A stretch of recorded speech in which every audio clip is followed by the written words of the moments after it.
This show is a production of the Best in Tabletop Network. Be your best in every aspect of your game. Find us wherever you find your podcasts, or check us out on YouTube for more Bat Reps podcasts and shows. If you like what we're doing, you can join our Discord through the Best in Tabletop Patreon group or our YouTube members only area where you'll get access to our entire library of content. Thank you for listening.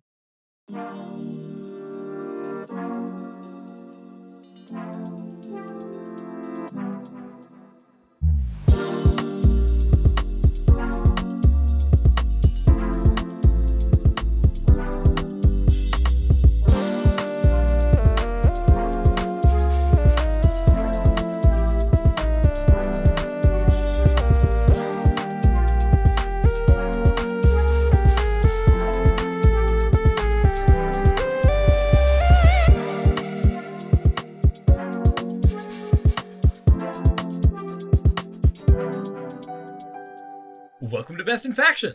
Next Generation. A podcast where we pretend the balanced data slate doesn't exist. I'm Tyler. I'm Nick. And I'm Lukas. And as we were discussing last time around 2 weeks ago, this past weekend, 1 week ago, we all went to some GTs. Finally, it has been way too long since we've had a tournament review episode, and boy, oh boy, have we got some good stuff for you today. We got armies that we've seen a million times. We got armies that we've never seen before.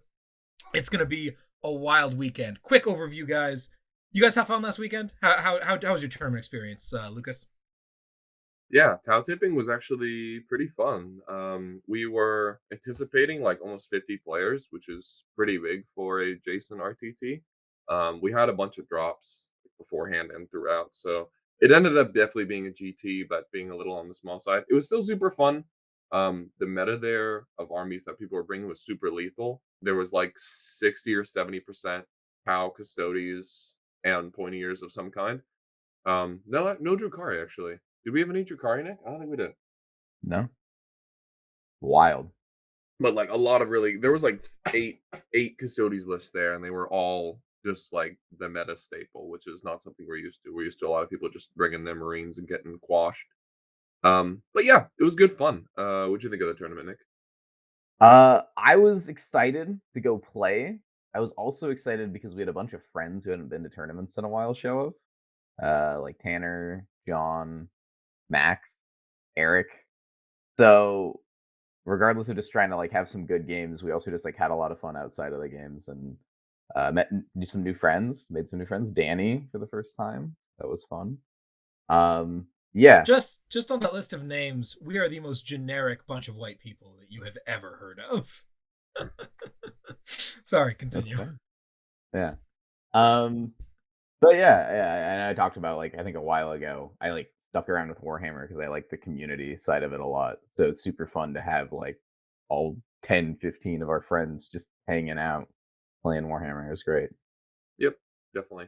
Yeah, that night 2 at the Econo Lodge was pretty lit. Very fun. And to be clear, Tyler, we also have a Will in our group. He just hasn't showed up in a while, and he's not white. Also, okay. Max isn't white. That's true. All right. Anyway, glad that y'all had a good time. We had a similarly good time down in Sacramento at the Badger tournament. Didn't quite end up hitting that major status like we were hoping to, so we dropped down from 6 to 5 rounds to accommodate that. Still had a real good time. A lot of fun people there. A lot of good food. Also very Shark Tanky. I was not in terms of players. Like there were a couple players there who really knew what was up, but like the meta seems to have very quickly taken over. I think we were 2/3. Yeah, similarly, just Town Custodes. There was not a single Harlequin player in attendance, which if you heard our last episode, you'll find very funny, as I wrote a list to beat Harlequins. But like all Tau, all Custodies all day, and a couple of Eldar as well. So cool. You guys ready to jump right into it? Yeah, let's get it. Yeah. Awesome. So starting off at Tau tipping, we talked about 2 of these 3 lists of what we were taking last week in depth. So we're just going to run through them quick, and then I'll talk a little bit more about mine because we built it last week. It was fun stuff. Lukas, you want to remind us what orcs look like these days real quick? For my list, yeah, for sure. My list is the same as before. It's still the 5 characters. So we got Makari and the mech to stay alive. We got the weird boy to buff and to cast warp ritual situationally. got the biker boss to run in and go on a one-way mission to heaven, and then we got Gazgul. He had some fun experiences last weekend and yesterday, so I'll be talking to you guys about those throughout the show. We got 2x10 Snagas just for the OBSEC, and if they start in a transport, they're actually pretty tanky. 16 Meganobs, 12 Piggies, and 3 Wagons, one of which has a Ard case, so it's T8. So yeah, it's a big wall of meat. I knew this would be player placed terrain, and this list is not designed for player placed terrain, but it works well enough on it because as long as you get a forest, you put that at the outside your DZ, but right on the outside of it, so you can tow in all your battle wagons. And it turns out battle wagons with a 5-up invul and 6-up feel no pain that are -1 to hit are actually pretty hard to kill. So that's the idea there. And because the battle wagon's also super well, actually, that's a bunch of very specific things I'm supposed to be talking about my list. So that's the list. Good stuff. All right, and then Nick, bring in his classic Necrons. Oops. What do you got, Nick? Oh yeah, these are my Tau Tipper Harlequins. I mean, this is the list that you maybe don't quite know, but still love. I got 6 Void Weavers instead of 9. Opted to take a lot of like slappy melee characters in exchange. And I got fusion pistols and neurodisruptors, which are a funny little do immortal on a hit pistol. So it's got the damage a little more spread out amongst the boats and the characters, so you don't have to rely so much on the Void Weavers. They're strong, but like a good opponent can exploit them. They can tag them. They can, put things in their list that are designed to kill them. There are only a few things they really can, but they can mitigate their damage, but they can't hide from super fast characters or super fast boats full of lethal guns. So that's the big differences there. Cool beans. And then over at the Badger Brawl in Sacramento, I was whoa, what? This is not correct. We have the wrong slides. Technical difficulties. One moment, please. Let me grab. Abort. Nick, I've seen a lot of people running 3x3 Void Weavers. What was your thinking in going to 2x3? Yeah. I mean, I always is the extra firepower just not worth it? Would you rather have more variety of units in your army? Yeah, I always started playing 6. So I didn't like really miss the other 3. Like I never tried out 9. And I always tried out the 2 Troop Masters and the Solitaire. So the idea of cutting some of those in exchange for Void Weavers seemed mind-boggling to me. The Solitaire alone goes 12 plus D6 and can blitz to go even further. So he has the caress keyword. So for 2 CP you can make him ignore invuls, and for 2 CP you can give him +1 damage on the charge. So dude can come in with like 10 attacks at 6 -3 damage ignoring invuls. That deals with a lot of characters in the game. That also in the mirror match just deletes 2, maybe even 3 Void Weavers. And then the second Troop Master, who I've called Clown Baby, he's got Storied Sword Veiled King, so just 6 auto-hitting attacks that wound on tubes into non-vehicles and monsters. I don't know. I like having flexibility. I like the speed and lethality of those melee characters coming out of the transports. The idea of exchanging them for gunboats that are fast but are like really weak once they get tagged didn't seem that interesting to me. And I thought it was the right call. I had a lot more fun playing those characters than I think I would have having 3 more Void Weavers. Good stuff. Technical difficulties resolved. And if y'all didn't catch it earlier, this is, of course, significantly before the balanced data slate comes out, so we're playing with all the old stuff. Tournament took place on April 9th and 10th was the weekend. All right. Now I can actually look at my list at Major Badger Brawl. It was not, in fact, Force of the Highbind. It was Borkan Tau. This is a list that we kind of wrote live last episode. That was a ton of fun. I hope y'all enjoyed that. If you want to hear super in-depth about the thought process going into this, check out that previous episode. It was, I think it was one of the most fun things we've done on the show in the past. So that was a good time. Got some lovely pictures here for you. We're playing Borkan. We got double patrol and a super heavy auxiliary because why wouldn't you? We got a Crisis Commander with a pair of marker drones. He's got the Relic Plasma to ignore invulns, a regular Plasma, a shield generator, and a Cyclic Ion Blaster. He's also handing out the 6s to hit auto wound. whatever that one's called. We got an ethereal, also with all three of the characters have 2 marker drones: the Crisis Commander, the ethereal, and eventually the Enforcer Commander. All 2 marker drones. Got 10 Kroot. We got 2 squads of identical crisis suits, 3 of them with double plasma and a cyclic ion blaster and a shield generator, and 4 shield drones. In all 3 of my crisis squads, one of the dudes trades away the shield generator for an early warning override, and the sergeant has Iridium armor. 2 squads of 4 Kroot hounds. Other patrol has 3 bodyguards with double AFP target lock and 3 shield drones. And then we got Bagel Boy. That's the enforcer with the what is it? The plate of Bagel, the plate of the hunters for Bagel Bagel? Hunter's plate. Bagel plate. The Bagel Hunter. Yeah, whatever this guy is. He's Bagel Boy. He's depicted here up close. Paramarker drones on him. He's got Precision of the Hunter, so he full rerolls all his hits and wounds. He's got the thermoneutronic projector, upgraded flamer, a regular plasma rifle, and a pair of cyclic ion blasters. 10 Kroot, the 5-man crisis unit with plasma burst, flamer, shield, one of which again trades the shield for the Ewo and an iridium on the sergeant. 5 shield drones with them. Got a trio of stealth suits with a homing beacon, and then the glorious coup de grace, the Storm Surge himself, with a pulse driver cannon. We ended up deciding on that. Pair of AFPs, early warning override, and velocity tracker. This list is so much fun. Wow, I did not think I was going to enjoy playing Tau so much. It has absolutely no missional play. It just doesn't. They're like sticking 8 Vespid into this list. I don't know how you fit them, but you take something out to fit them in. Would make the list so much better. I would have scored so many more points, and I just don't care. This list is here to hurt people, and it does that very well. Yeah. Something I want to comment on real quick before we jump in, especially for those of y'all who are joining us either on YouTube as the live stream or catching it later. You can see the way that I've decided. I came up with a new system for all of my weapons, because usually all my weapons on my tower are just black. I decided to give all of them this sort of muzzle flash in various colors that corresponded to the weapon type, like they're different kinds of energy blasts or whatever. This was not only it looked pretty cool, but way more importantly, it made everything so easy to communicate to my opponents and to remember who has what, that I could just at a glance see what's going on. Oh, look, those are the dudes with the green and the purple. That's plasma and cyclic ions. It just made everything a lot easier, and I highly recommend this as a way to delineate stuff in armies like Tau, where people don't really know what the bits look like necessarily. So that's the Borkan list. Again, I have no reps with this. I had 1 rep going into this. Nick, you as well. How many reps did you have with your Harlequin list going into this event?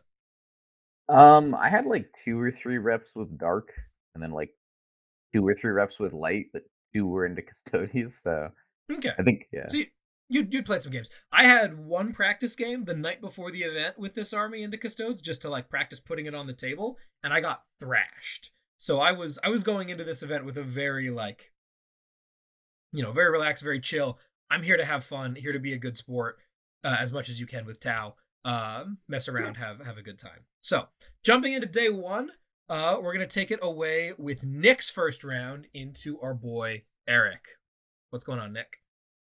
Yeah, so this was our buddy Eric, who hadn't been to a tournament in a while, and we got him a Custodes list to play, and he matched to me round 1.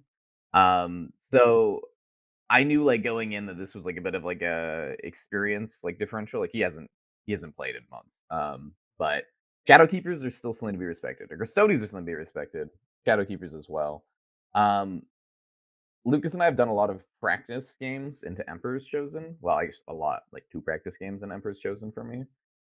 And so I wasn't as worried about Shadowkeepers because I'm not going to try to get into melee with them as much. What I am worried about is this guy. I'll break down the list here. So we got a Blade Champ with Superior Creation. That's a 5 Feel No Pain, and Eagle's Eye. So that's, I think, can't reroll saves versus him. Or it might be the once per game 3 at Benville. Anyways, yeah. Bike Captain. This guy's the scary guy. He's got Lock Warden. Lock Warden ignores invulns on characters, and the status Oublet makes you fight last. Tip of the Sphere, that's the reroll, hits and wound rolls a 1 on the charge.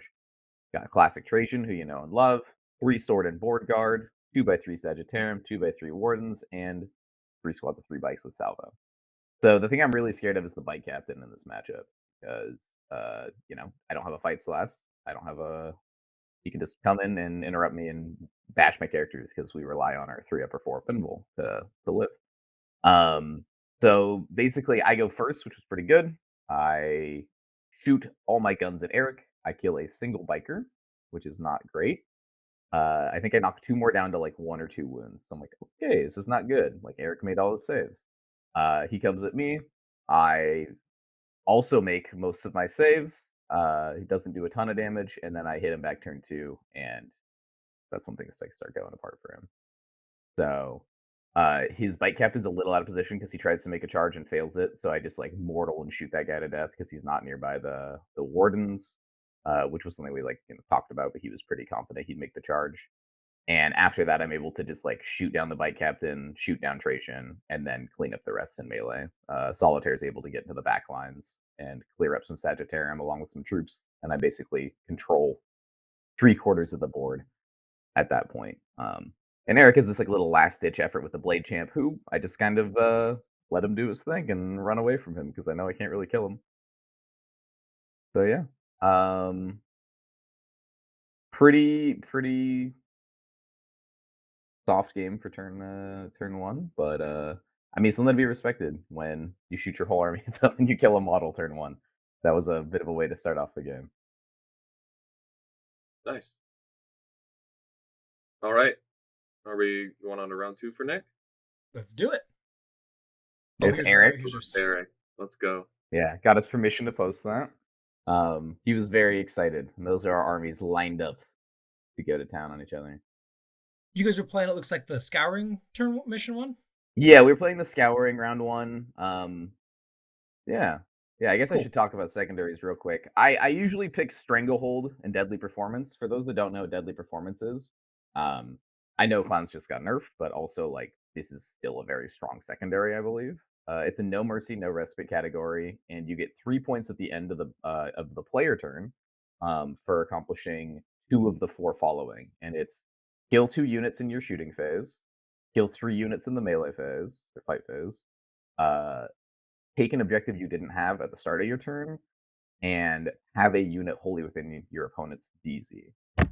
So getting 2 of those is pretty easy. You're pretty much always going to be taking an objective and probably killing 2 things or putting a thing into their backline because you're so fast. The only difference about my flexible pick is usually retrieve Nachman data or like mental interrogation. I took mental in this game because I didn't really want to, I don't know, have troops running around trying to R&D because the bikes are pretty fast, and also like he doesn't have a deny in this list, so mental seemed like a pretty easy. I could skip it for 1 turn and get the same amount of points as I could on R&D, or I could try to go for it for all 5 turns and get 15. Yeah. Good stuff. Shout out as well on this particular picture here to our boy Stephen Trimble for loaning Eric this army like absolute last second. Yes. The fact that Eric ended up at this event with an army playing a meta list, like that was a real testament to the strength of our community. Cool. So moving on to your round 2, and you play into someone that listeners of this show may have heard of. Yeah, so this was like a little Battle of the Generations rematch, except for this time we're playing vastly different armies. Myself, Light Harlequins, and Chuck playing Disciples of Bellicor. So Chuck said, let me go from like a C tier army to a B tier army, and you said, let me go from an A tier army to an S tier army. Yeah, to the best army in the game. Yeah, sure. Yeah. A little bit of an imbalance. This list's pretty funny. So he was 1-0. He had just beaten our friend Colby Hopkins playing Emperor's Chosen Custodes. Love you, Colby. But Colby came over to me and he's like, "Oh my God, the horror is like everywhere!" And I guess he wasn't prepared for the amount of horrors spilling out of this list. And we'll go over why there are so many in a second after I review this list. So the list itself is just a Chaos Demons Patrol with Bellicor. He's got Shadow Lord, Pall of Despair, Betraying Shades. Those are 2 spells. Shadow Lord is, I think, the handout Chapter Master rerolls. He's got the Epitome. Super fun. It's got the Forbidden Gem. That is the once per game relic that picks a character within 12 and turns off all of their abilities, makes it so they can't do anything, and turns off all auras for a phase as long as they beat your leadership on 3d6. She knows Wreathed in Shade and Void Slivers, so that's like the can't shoot me power. 30 pink horrors. They're kind of the crux of the list. 6 furies for R&D, and then a Chaos Marines patrol with 2 sorcerers that both know Infernal Gaze and Gift of Chaos. These are just like targeted smites, basically, and 10 cultists, and a whopping 861 points of reserve. So Chuck had a cart full of demon models that he could summon in. He was very excited to show me his like 4 or 5 soul grinders that he could summon in, but then he told me, "I'm not summoning those in versus you. I'm just gonna summon horrors." And then he pulled out a box that had like 80 blue horrors and 80 brimstone horrors, probably even more. And there was like 100 of each. It was crazy. And he's like, "Okay, this is my reserve points this game." And I'm like, "Okay, so these are all obsec, and we are playing Tide of Conviction, which is a hold 2, hold 3 mission." And what am I scared of? I'm scared of Be'lakor, who's kind of hiding in the top right corner because he can walk over and just one-shot pretty much anything because he ignores invuls. I'm like, if Be'lakor goes in and touches a squad of voids, bye-bye voids, you know. And also, I'm scared of these pinks splitting and just taking all my objectives and taking out my primary. I'm like, I could lose this game because Chuck could just deny me primary all 5 rounds. I also usually take Strangle and Deadly. This game, I was like, this has to be a little different. I think I took Engage on all fronts because I'm like, there's no way I'm getting Stranglehold with all these obsec bodies running around. And I took no prisoners because I was like, I know what you're going to do. If you split all those pinks and all those blues, that's like 170 wounds. That's just a guaranteed 15 on no prisoners if I kill all of them. So he could have switched to like summoning Soul Grinders at that point, but then I think I mega win that game.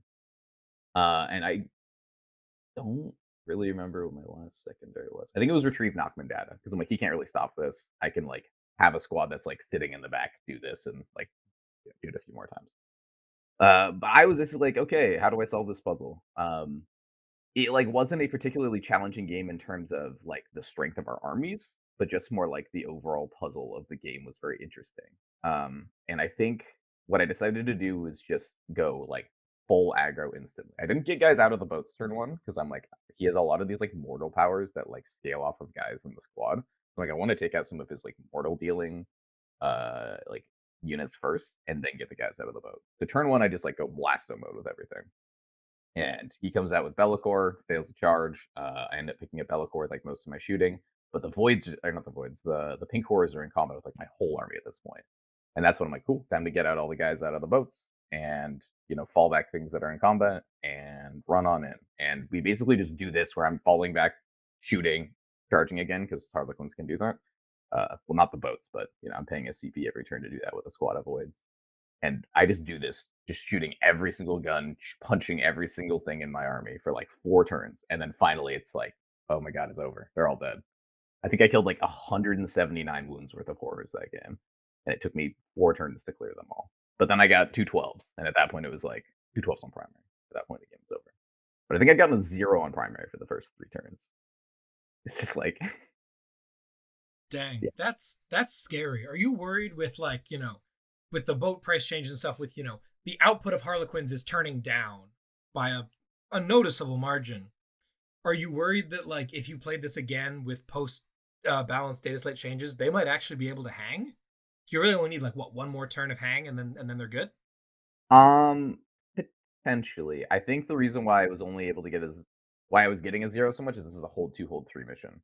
I don't think he was not on my home objective like until turn 3 or turn 4. So I would have at least gotten like a 4 for the first 2 turns. So mission dependent though. I think this list is an interesting puzzle, and if the Harlequin player decides to like play a cheeky defensive game for like 2 turns, they lose. You just have to go all in instantly. The big change, the big nerf is the Death Jester change. The favor of Segarak, right, doesn't work in shooting anymore, and he is money at like killing all the characters in this list, like just one-shotting the sorcerers in the epitome, and he's kind of not really. He's playable, but he's definitely not as good. To be clear, he's still good at that. He still kills a sorcerer like 80% of the time. He still kills a sorcerer, but he doesn't kill an epitome like 100% of the time anymore, which is. I'm sorry. Oh no, I'm not complaining, but I'm saying like that made this matchup like. The goal of Chuck's army was to wrap me and then use the epitome to keep me in combat. Because the epitome is a thing where if you try to fall back, she rolls off against your leadership on like 3d6, and then you can't fall back, which would have been very bad for me because then I can't shoot his horrors. Yep. But I was just able to like flap her before she got nearby my things. So, yeah, I think that could be like a legitimate challenge. I think someone who's really, really, really good at this army could walk in and surprise a Harlequins player who's not prepared for it. I agree, but I do think there's a still power differential.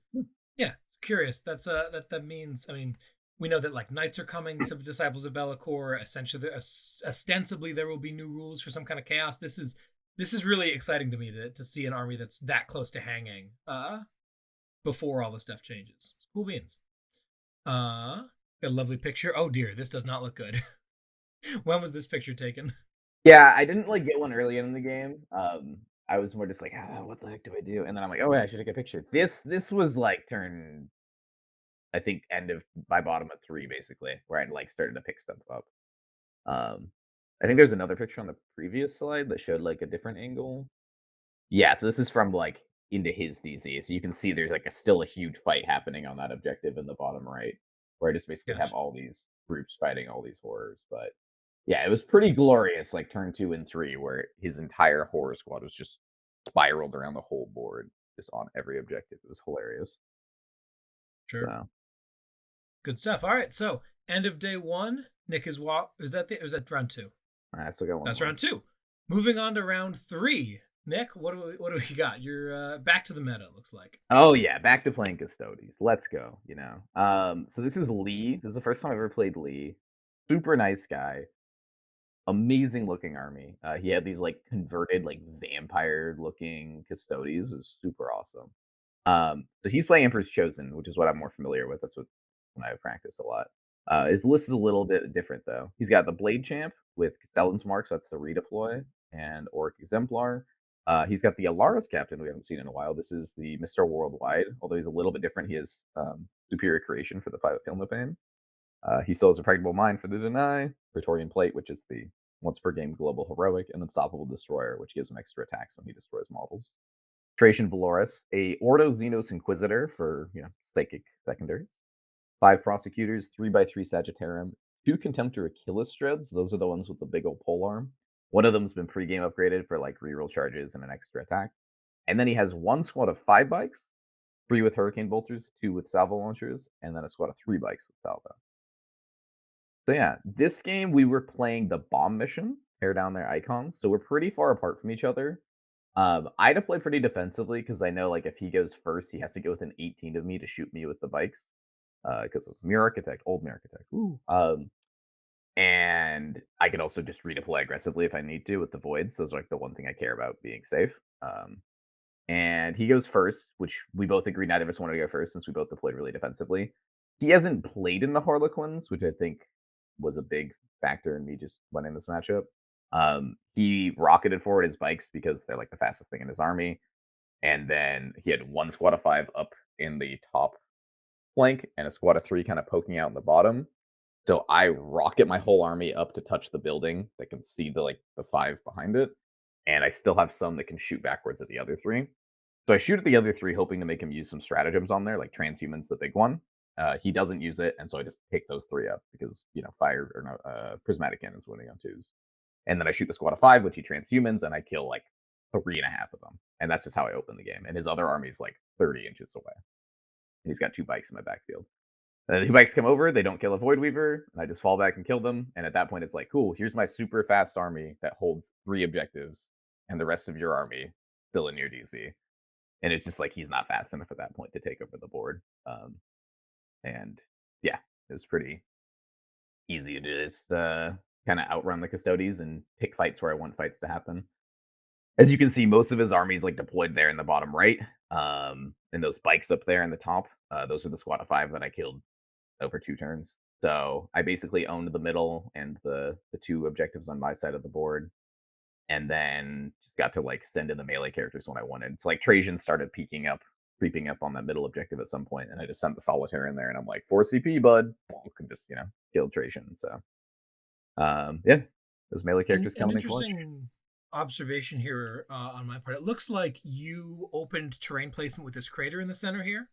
Yes. Trying to go for this like really open table. You're so much faster than him. I wouldn't think that angles are a problem for you, whereas his guns might be something you could realistically avoid here. Is that Walk me through your thought process here on why you want to play with a really open midfield like that. I didn't want him to take one of those L's and slam it down in the middle, so he could just hold the middle safely. Like, I can run up and touch the L to see through it, obviously, because there's windows in it, but now I'm in his face, and that's not where I want to be in Custodes. I wanted to be like, hey, dude, you want to come take the middle objective? Now you're out in the open, and I can shoot you with my whole army. If it wasn't a crater, like if we had a box, I would have put a box there. But those big boxes that you see there were dense cover in our game, so I didn't want to slam down dense cover in the middle of the board for him. So I'm like, okay, here's a crater which you could sit in for light cover, but like now I can shoot you from anywhere on the board. Makes sense to me. Cool. So now we're at the end of your day one. You're 3-0. How are you feeling? Pretty good. I mean, I haven't played any Tau yet, which is a bummer. I really wanted to tip some Tau. And also I know Colin is undefeated at this point, and he's got a potential anti-Harlequins list, which I'm excited to see. Good stuff. All right. Let's move on over to my day one. We'll jump on over to Sacramento. And I am also playing into Disciples of Be'lakor because that's kind of what this weekend was about, I guess. So I'm playing into Scott LaFountain. This is the guy who beat me round 6 at SoCal. So like I've always got a little bit of a bone to pick if I get to play Scott. Not particularly interested in showing a lot of mercy. He is playing a very different take on Disciples of Be'lakor than Chuck was playing, and I'm curious what y'all think of this list. He's got Billy himself, of course, because he has to, a pair of Changecasters, and then 23 is his lucky number. He's got 23 Bloodletters, 30 Pinks, 23 Plague Bearers, 23 Plague Bearers, 23 Plague Bearers, so 69 Plague Bearers. Nice. 2x6 Furies and 63 reinforcement points, which is basically like 9 blue horrors, I think, is what it comes out to. What do you guys think of this list? I think it turbo loses to Town Harlequin. Yeah, like the Plague Bearers with the minus. Yeah, -1 to hit's not actually that impactful when you have like a gajillion shots. The thing is, it has 0 guns, so like you just sit in the open and just blast it. I mean, it's cool. Yeah. Like in theory, if it had a little more defense, it could kind of sit on the objectives for long enough to get enough points. But I don't think it has the. I don't think. It's like in theory, the Plague Bearers are -2 to hit, no rerolls. Okay. So like there's something there. The army's all got a bunch of invulns. The Bloodletters are getting jumped up and they're smashing stuff. Be'lakor is gonna try to punch some. Like I think it's cool. It's not good in this match. How fast did you kill it, Tyler? I tabled him in 3. Okay, there we go. Yeah. Yeah, as it would turn out, an army whose entire plan is defense via invulns really doesn't like giant blast guns that ignore invulns.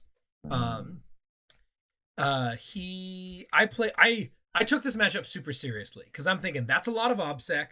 I don't have much obsec in the army. I've got the Enforcer to hand out a little bit, but like just a little bit of Crute. Like I'm scared. A jump charge of Bloodletters on 3d6 hard rolling. Like doesn't matter if he's -2 and 11 is super easy. I'm feeling nervous here, so I play super cagey, super safe, super careful to make sure Plague Bearers don't have opportunities to make charges, and I kill like a squad of Plague Bearers turn 1, and then he kind of moves forward and does his thing, and he jumps the pinks forward and kills off all my chaff because I've screened him out really hard, and I said, okay, that's cool. Time to delete some stuff. And yeah, turn 2, I deleted all the Plague Bearers and the pinks, and then bottom of okay. And then bottom of 2, he jumped forward with a squad of Bloodletters, ran another squad of Bloodletters forward, hit one of the charges that I didn't really care about. It was into some stealth suits, and I was like, they're screened out, they're fine. And then the other charge, I used one of my 3-man crisis squads to screen, and then I hit him with the -2, and then he failed the charge with the reroll. Bummer. Yeah, so those 46 Bloodletters disappeared way before I ran out of shots. Final score 100 to 39. It was my first 100 in a while. I don't score that like ever, personally, partially because I take R&D so often, but also so it was very nice to be like, okay, brand new army, first game of my first event, have 100. So that went real well. Nothing too crazy there. Sorry, I didn't get many pictures of this event. I completely forgot that was an important thing to do, which is a super bummer here because Scott's army is beautiful. He's a fantastic painter. He won best paint at the event. So I've just got regular Bellacore here. His stuff looks great. Good stuff to you, Scott. All right. So I did play the mirror this weekend, not the Tau mirror. I played the Tyler mirror. I played this guy. His name is Tyler Botkin. So we're both Tyler BO, which that was a bit of a bizarre situation. And he is playing the Army of Renown Speed Mob Orks. Oh man. First off, Tyler, you're a phenomenal human being. Best opponent of the weekend. No offense to anyone else. We had such a great time bantering and whatnot. He's got an Evil Sun Speed Mob with a Def Killer War Trike, a Biker Boss, triple Megatrax, triple Rocket Trucks, 553 Coptas, 553 Bikes. Resident Orc expert Lukas Troller, what do you want? Why don't you weigh in on this particular set of orcs? I like this list. Anything that has more than 10 Def Copters is like super sick. Where's Def Copters Boom Boys? I don't know, and I don't think so. Were they AP4? No. They can get to AP4. They could be AP4. They're natively 2. Boom Boys makes them 3, and they don't get their clan culture anyway, so there's no reason to not. And then the Speed Walk. So like, yeah. Wait, you'd lose the Evil Sun stratagem, right, for the Fire and Fade? Yeah, you wouldn't be Evil Suns anymore. Oh yeah, I guess you aren't that. That's fair. Yeah. Okay. The one squad that you keep on the board, you could make them boys. Yeah, and that being said, he never Fire and Faded the Def Copters. He was always Fire and Fading Rocket Trucks instead. Either way, this list is cool. It has so much 3 damage. It's not even funny. And yeah, I think its only weakness is that if your opponent is a -1 to hit, you just lose. So other than that, everything in this list is super cool. The speed, go ahead. So fortunately for Tyler, there are no forests on this table, and Tau don't have a -1. All right, you've got to stop them. There was genuinely a moment in this game when I said out loud, "Man, I should really have a Malanthrope in this list." Oh lol. Wrong faction dummy. Yeah, no, that's not a thing that Tau can take. What mission were you guys playing? We played right through the packet, so this is mission 12, which is the it's priorities, but it's not priorities. Bomber mission. Oh yeah, tear down the right. Yeah, we're playing bomber mission. So yeah, so we're playing that. This was a really good game. I'm going to talk about this for a minute here. I look at this and I'm thinking, okay, I got first terrain placement, so like Nick, I throw a crate down in the middle because I'm playing Tau. I'll blast whatever's sitting there, and I've got plenty of little crap units to throw at the middle. And then when I want to go, the big brick of 5 dudes is going to go out and sit there, and it should be fine. So I'll take Stranglehold. As a surprise to no one, I took Bring It Down. He has a couple of vehicles. Yeah. And then and then you'll love this, Lukas. I took Banners. Yay! And my thought here is we're doing player place terrains. You can't really see it here, but the 2 objectives on my Hammer and Anvil half of the table are super safe. I'm going to go over. I'm going to banner those. I'm going to score 10 points. That's exactly what I did. Scored a 10 on it. That was great. Like I said, this army doesn't score, so I got to get him points somewhere, and a 10 on Banners is fantastic. He takes Engage instead of Stranglehold, which I think we talked about this, ended up being a real big mistake. He took Get the Good Bits. You want to tell him what Get the Good Bits does, Lukas? My Army of Renown opponent took that too. What is Get the Good Bits? You start the action at the end of your turn if you're on a midfield objectives with a core unit, and then it completes at the start of your next turn, regardless of who controls the objective, as long as the unit's still alive. Mm-hmm. It's 3 So it's points. actually pretty hard to kill 5 bikers. So if they just sit on the midfield objective that's on your Hammer and Anvil side, you basically get a 15. Pretty good. Can't they not start the action if there's a unit on there? Yeah, but then you force your opponent to walk toward you and you're an orc. Okay, yeah. I was just for sure. You can block it, but also here's a fun and twist. You can do it in multiple places at once. Yep. So on Tide of Convergence, where you have 2 vaguely safe objectives. Oh yeah. That's 6 points a turn. Boom, boom, boom. Done. Or yeah, it's 2.5. good, actually. It's got play. And as you can see here, kind of in the corner of the photo, he's got this giant foam FLG style hill wall thing that he slapped right in front of that objective. And he hid bikes behind that and was doing the good bits, and he got some points out of it. Not a lot of points. And then he took to the last. To the last are the 6 buggies and one of the 5-man Copta units. Okay. He scored 10 on it. What? How? And what were you doing, sir? He only scored only 10 because he didn't realize that there was a window in a piece of terrain that he thought was solid. Otherwise, he would have straight up gotten a full 15. Okay. On to the last? On to the last. Yeah. What? This guy knows what he's All right. doing. Okay. Walk us through this. So, I have to go first, which sucks big time. I really did not want to go first. But I do. And I am a bit scared because this army puts out, like, the amount of rockets in this list between the 13 Coptas and the 2 Mechatrax, like, tons of strength 8, 3 damage. It's going to hurt real bad. I got no -1 to protect against it. I'm just making saves and passing to drones. So I play fairly passive. I put up my banners. I throw out a unit of crude or dogs or whatever into the midfield and say, what are you going to do about it? And he says, well, here's what I'm going to do about it. I'm going to come and get some. And he blitzes out and he parks the full... Oh, I said 553. I thought there was a 6. I might have this wrong. He puts a big squad of bikes and a little squad of bikes and the biker boss all on the midfield objective. And says there's no way you're chewing through all of this, especially because the biker boss is also OBSEC.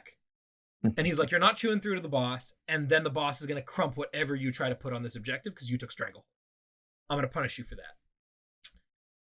Unfortunately, that's not exactly how it went, and I pretty comfortably killed all of those things.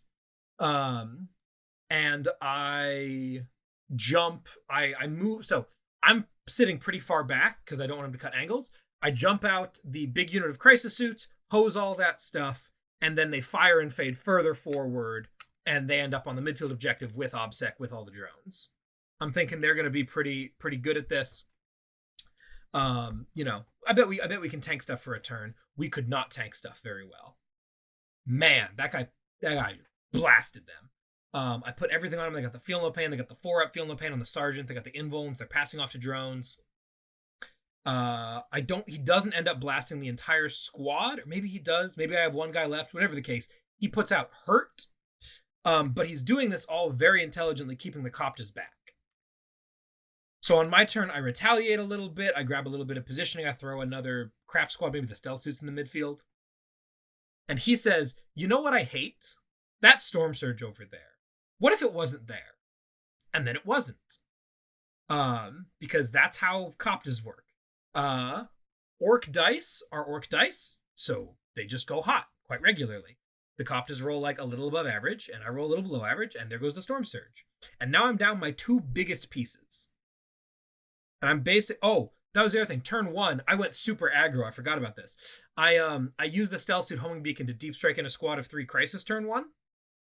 Oh, I went first. I said I went first, right? Yeah. Yeah, I went first. I bring in 3 Crisis. He blasts them. That's what happens. Turn 1, he blasts the Crisis. And then... Yeah, and then parks his bikes in the middle, and then turn 2, I kill the bikes, take the midfield from him. He kills them. I can't imagine he killed them and the Storm Surge on the same turn. He can't. There's no way he did that. Maybe he did. I don't know. Dude, this Storm Surge goes down. Damage. It puts out Hurt. But after that point, he's basically got a couple of bikes. The Storm Surge's draw is in the top left. The bikes are in the bottom right. And I'm drawing this like really wonky angle to reach down to shoot him with ignore invuln shots to keep him from getting the good bits. Yeah, so then on turn 4, everything comes out. I say, forget it. I didn't take to the last. All I got to do is kill stuff. And that's where we end up with this beautiful situation where Bagel Boy has been charged by 2 rocket trucks, or 2 Mechatrax, the Beast Boss, and a squad of Coptas. He would have been frickin' fine, but I forgot about the Copta stratagem to do, every 4-up is D3 mortal wounds. Crashing through, baby. So the Coptas come in and do straight 7 mortal wounds to him. And I'm like, oh, whoa. He ends up going down, but this bodyguard ended up surviving the shooting onslaught, and he's got OBSEC on him. Let's go. I get my goods down. The primaries, I hold 8s all game, and then I get a 12 on the last turn because of that bodyguard surviving with OBSEC. And And he also gets 8s on every turn, except for turn 4. I hold him to a 4 when I finally kill off the bikes who are getting the good bits. And he gets a 12 on turn 5 because he went second, and it's 5 objectives. So primary-wise, we're basically neck and neck. I'm up 4, but like that's very little. The problem is when we get to secondaries, I failed to strangle on turn 5 because he kills that dude and whatever. So I end up with 12 points on strangle. I get the full 15 on bring it down. I get 10 on banners. So he's got, 8 points of wiggle room, and he's only down 4.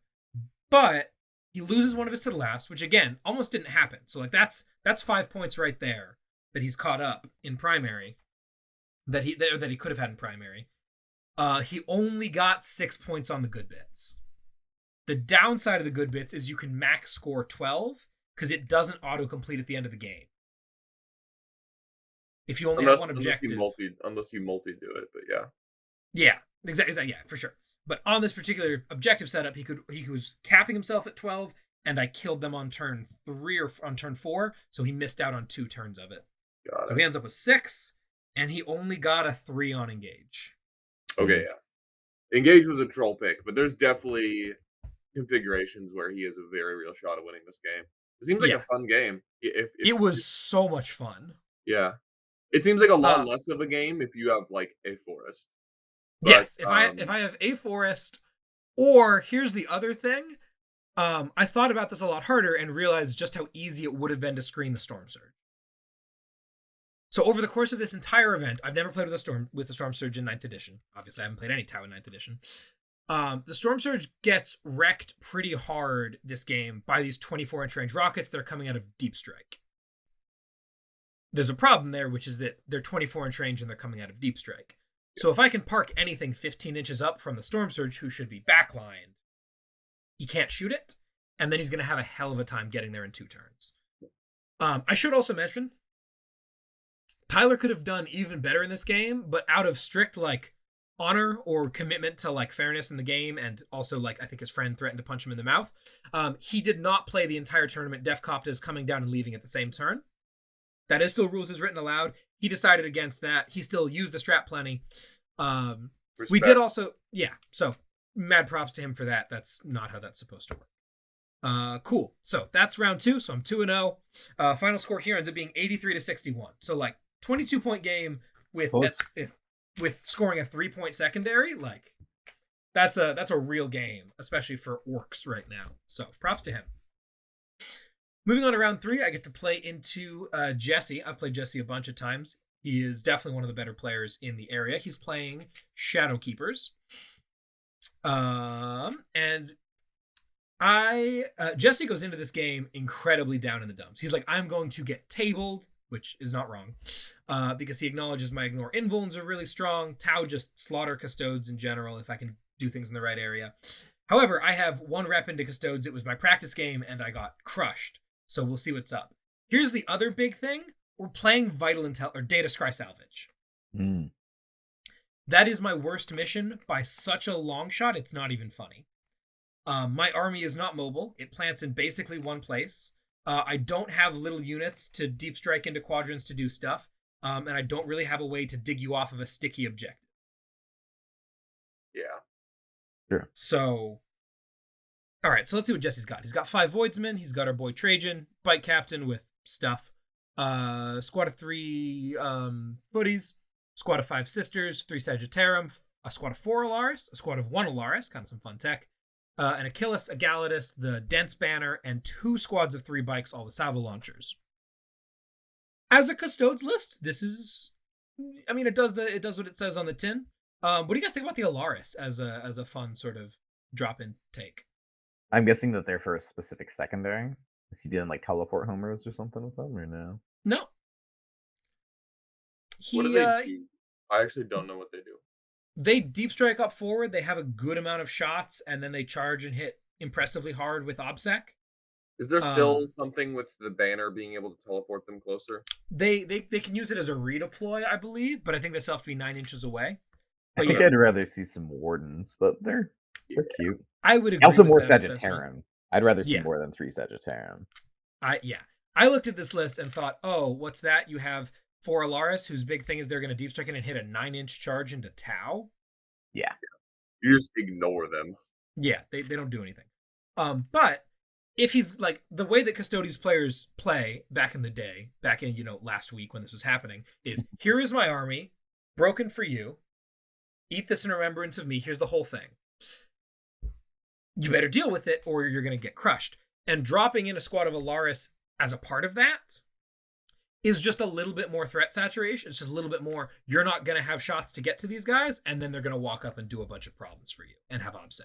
And they're 4 wounds. So anyway, whatever the case, secondaries wise here, I took Stranglehold because what else am I going to take? I took Banners,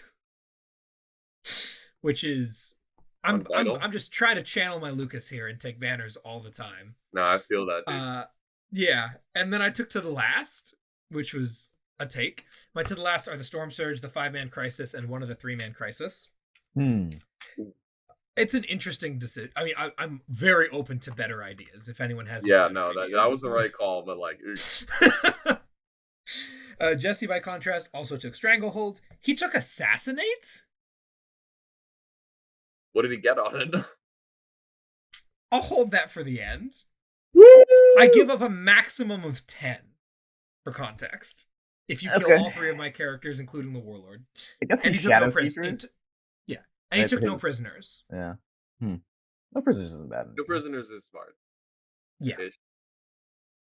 So this mission.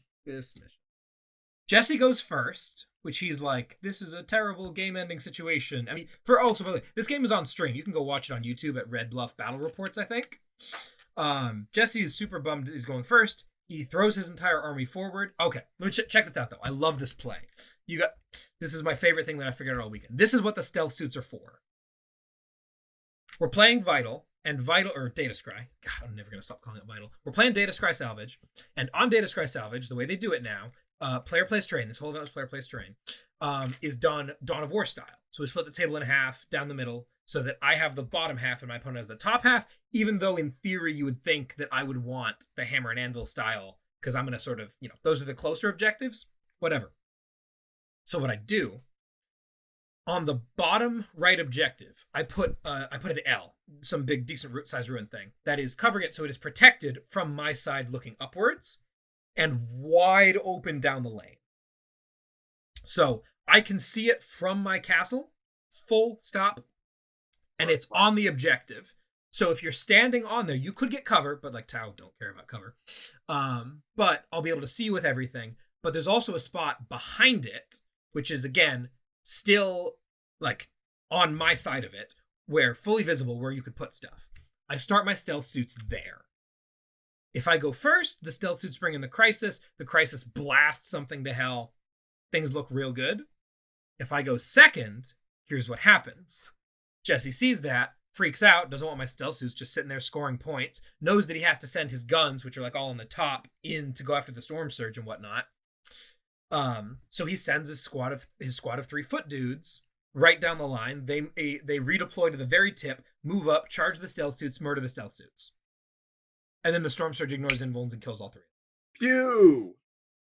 So I traded a squad of stealth suits for a squad of shield guard, and I'm over here feeling like $1 million. So that works out great. You don't need redeploy on your stealth suits, guys. You just don't. They're cheap. Throw them away. So they do that. Jesse moves up.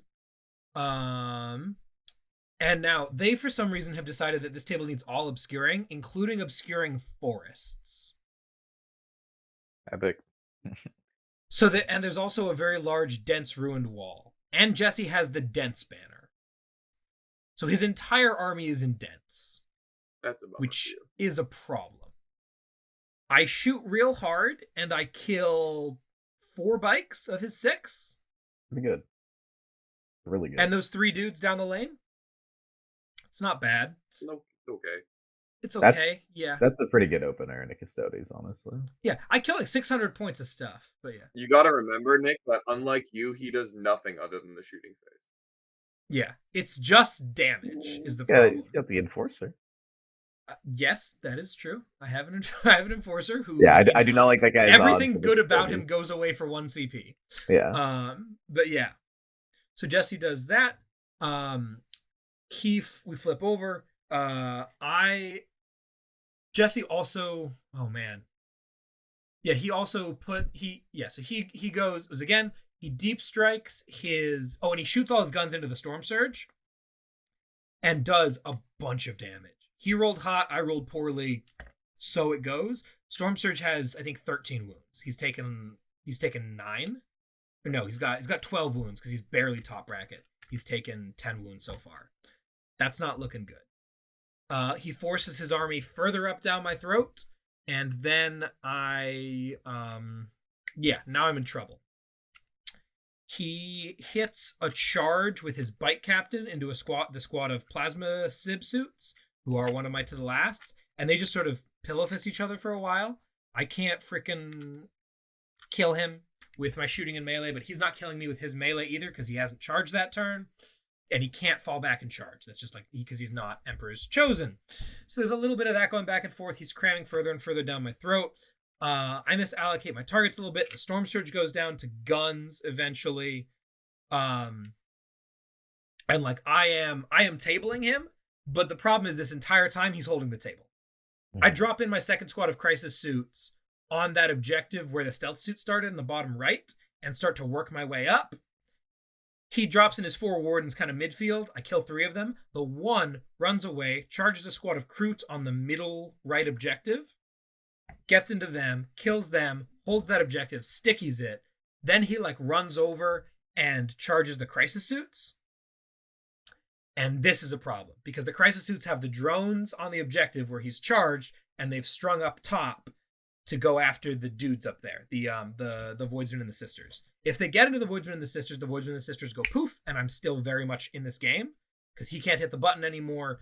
I'm doing a lot of damage to his backfield. I'm still in this game.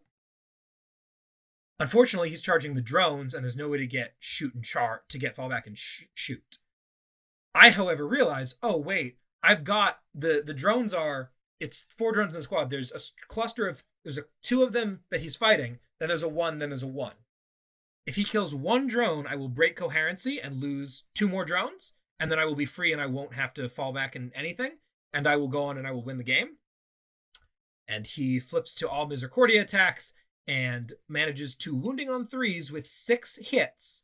Wounds twice. I take 6 up armor saves and I make 1 of them. And I'm out of command points, so I can't reroll it. I was so excited to be super clever. But that's the dice for you. So he ends up holding them down, and I'm not able to get out of there. Trajan eventually walks in. My crew, Jesse also just didn't play the game. He didn't play the mission at all. He said, I'm just going to kill you. He was not, I don't think this was his best game. I'm bummed. But anyway, the crew run up, grab the top objective, and then like slowly march their way down the diagonal, picking up more objectives, and he just doesn't have the activations to get to them. They're alive at the end of the game. They put up a banner on a midfield objective turn 5 to score a point. Kroot? What kings? Yeah. So they were a lot of fun. But the moral of the story sort of at the end of the day is that I needed to play the mission a little bit harder. I needed to be a little more aggressive, and I needed to screen the Storm Surge. I didn't understand how to do it. I will play Custodes again this weekend, and I'll tell you how that goes, because I end up figuring out how to do it. But there was a lot of learning happening here. Oh, here's the other thing. I didn't understand how Tau killed Custodes until like late in the game, when I was like, wait a second. What if I use my +1 AP stratagem on turn 3? Oh, everything dies. That would have been good to know. So that's on me for not knowing the matchup, not knowing the army very well. But good game, Jesse. The score of this game is freaking hilarious.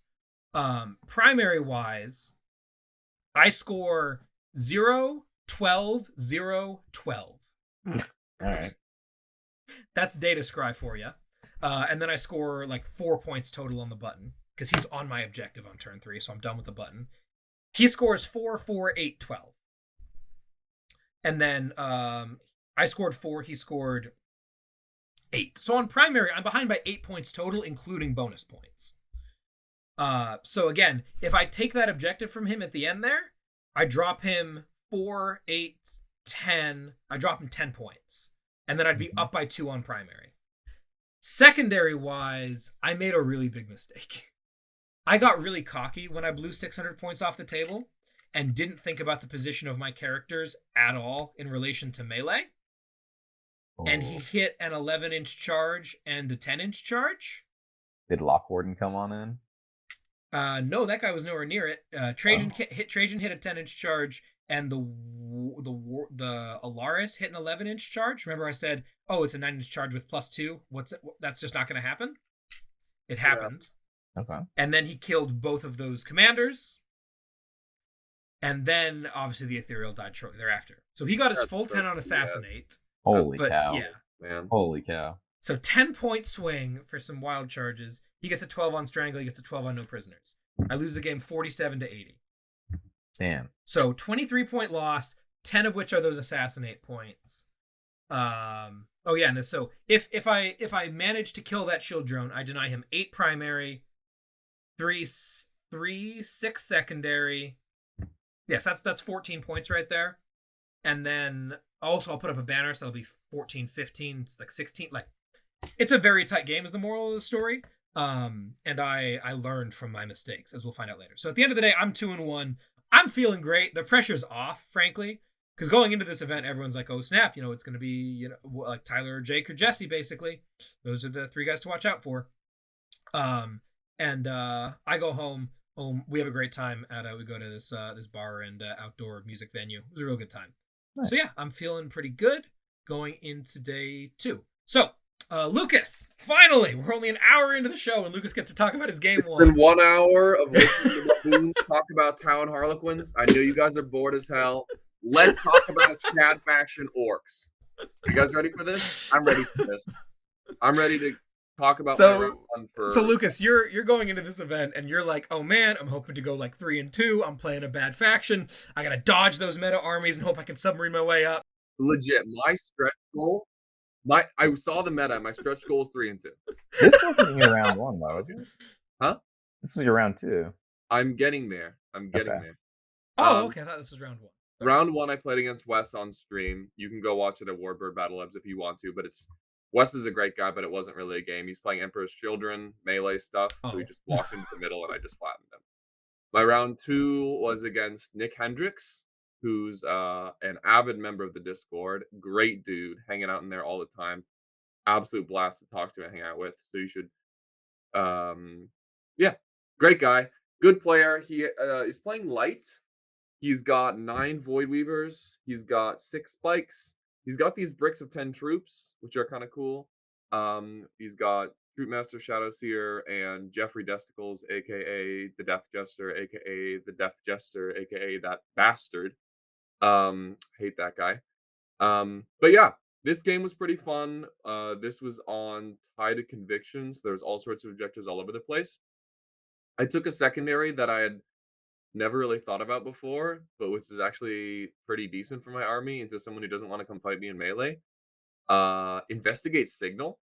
You took Investigate Signal on Tide of Conviction with no center objective. You utter Chad. Look at that. Holy smokes. Look at that awesome North Bay's objective. I was wondering what the North Bay's objective was there for. It shows you, 3.5 of the 6 inches you have to be. It was just a center Dude, I had 5 Meganobs hiding behind that wall just getting me 3 points a kill. I got 12.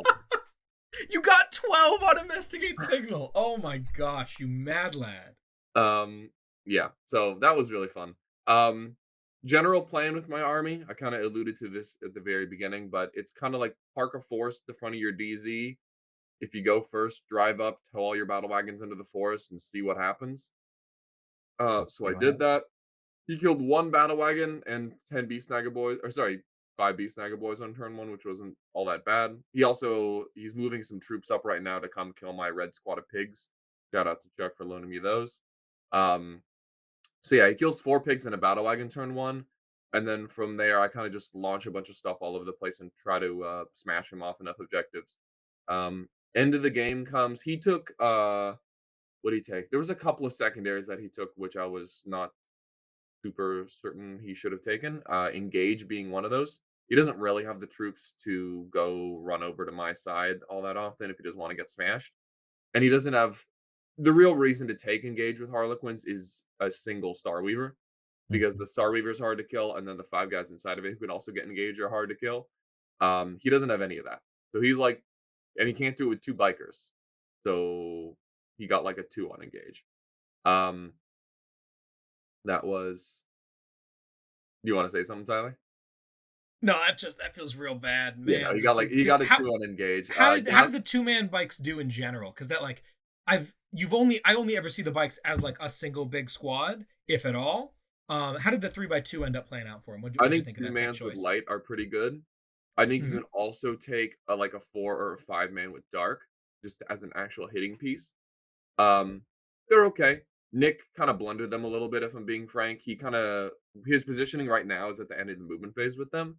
So you can see there's like 2 over there on the left who are imminently about to die. There's 2 in his deployment zone that are at the front. So they all got crumped right away. But in theory, I can see how small squad spikes are good with light. So yeah, interesting game. Fun. I end up winning it by like 10, 15 points, I think. Or maybe 5 or 10 points. Really close game. Pretty well played to Nick.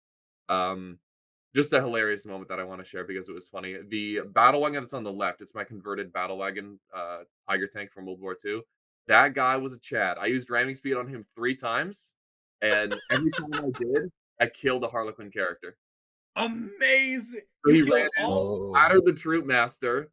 All the Harlequins are like, "Oh shit, it's a battle wagon! Quick, send the Shadow Seer." I don't know, whatever. He made his way around, he splattered the Shadow Seer, and then Jeff the Dester tried to run all the way away, and then he launched like a 13-inch charge, rammed his ass into the ground. Like, oh, see you in hell, dude. You killed every single Harlequin character with ramming with sorry, what is it called? The battle wagon. No, what's the stratagem called? Ramming speed.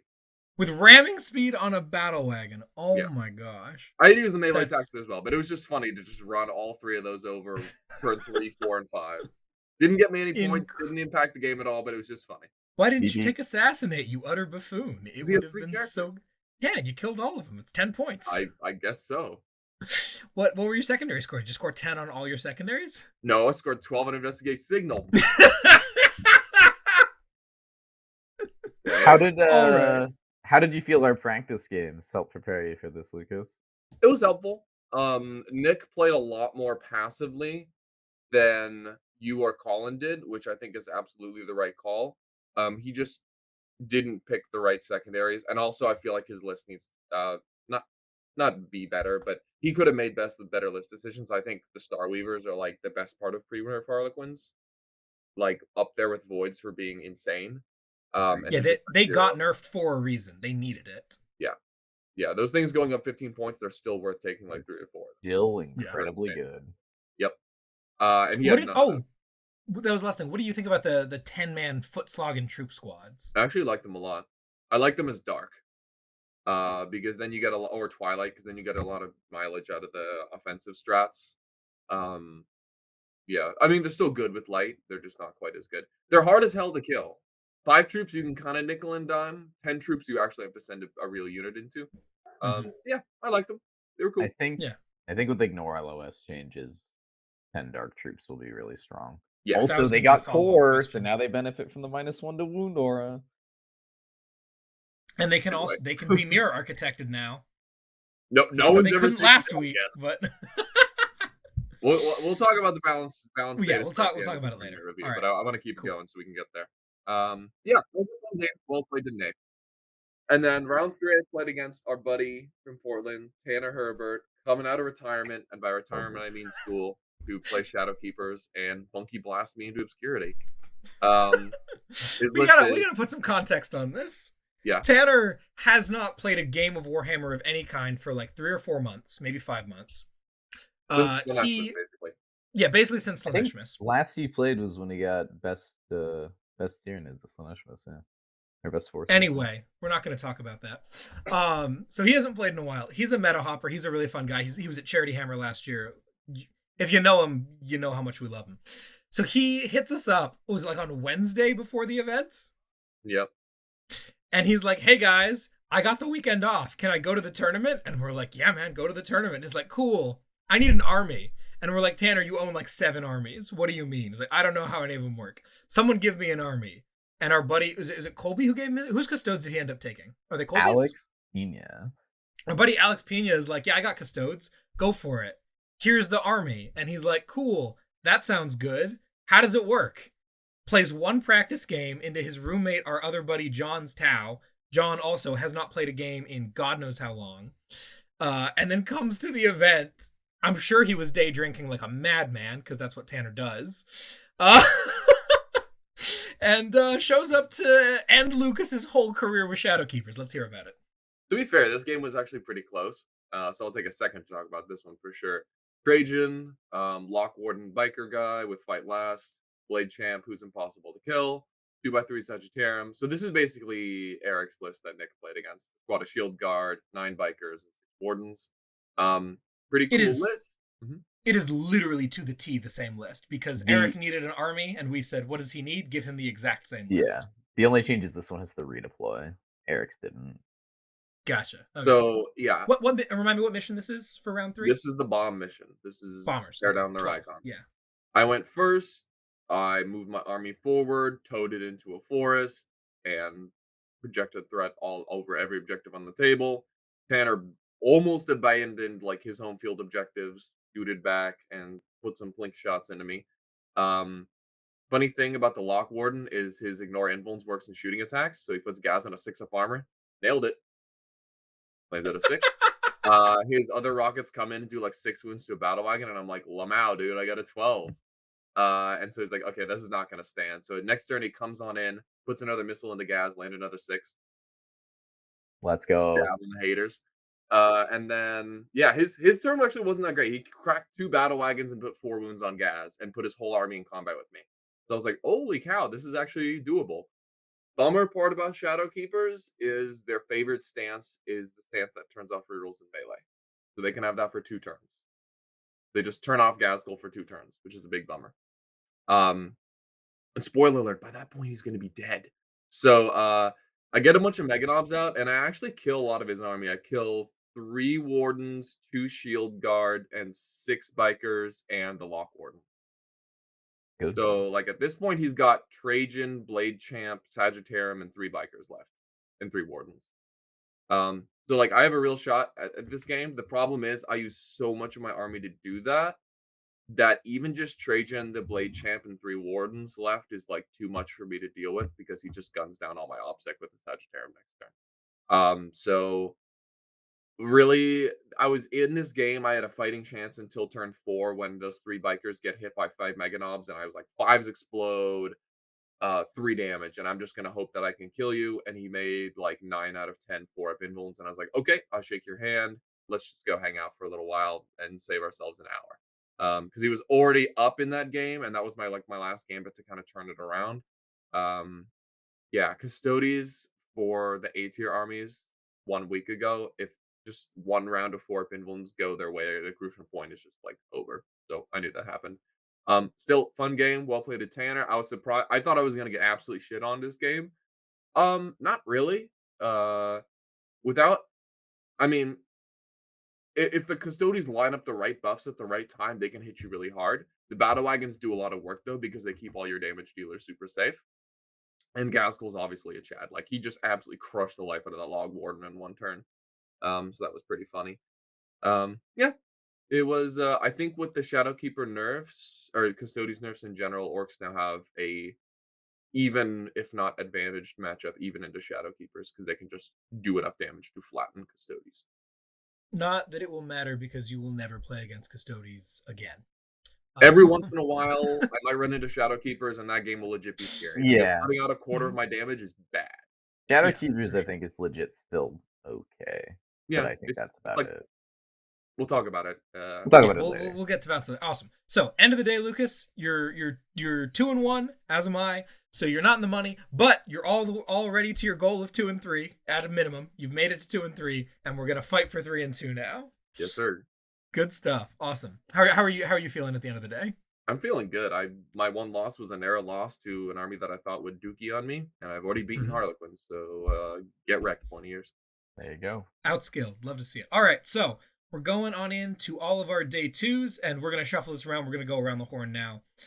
Game by game, so we can get to our game 5s last. So it is now day 2. We have all woken up and had our lovely breakfasts. And we're going to start off with our boy Nick playing friend of the podcast, or maybe enemy of the podcast. I don't know. Daniel what's his Daniel puts the Ungus and Chungus McDevitt, building a little bit of Tau. What do we got here, Nick? Oh yeah. So I was excited about this matchup. Danny and I were all hanging out with everyone else in the Econo Lodge the night before, and we got the pairings. And I saw I was going to play him. I was like, Danny, see you tomorrow. So this was what I was waiting for. Time to tip some Tau. But the thing about Danny that really, kind of spooked me is his confidence was unshakable. Every time I'm like, yeah, dude, you know what's coming? He's like, yeah, let's do it. I'm good. And he'd also talked about playing in the Light Harlequins. He's like, yeah, last time I played in the Light Harlequins, I tabled him and had 1,000 points left. And I'm like, oh, am I about to get rocked here? I'm like, all right. I don't know. I played in the Tau once with Harlequins, and I was about to play in a Farsight, and then my buddy was like, wait a minute, does Mirror Architect affect marker lights? I'm like, yeah. And he's like, cool, I'm switching to Borkan. So, well, not marker lights, but the Farsight marker light thing. So Danny, he's playing a Farsight Enclaves Battalion. He's got the Cadre Fireblade. This is the guy who hands out the 6s to hit auto wound to a core, and he has a 6 Float Aura for Fire Warriors. He's got the Pure Tide Engram Neuro Chip. So since he's not playing a give a CP every turn Ethereal, since he's playing Pure Farsight, this just gives you CP back on a 3-up on specific stratagems. He has Farsight himself with Exemplar of the Monka. Farsight is a named Crisis Commander. So this is the guy that gives the fallback shoot.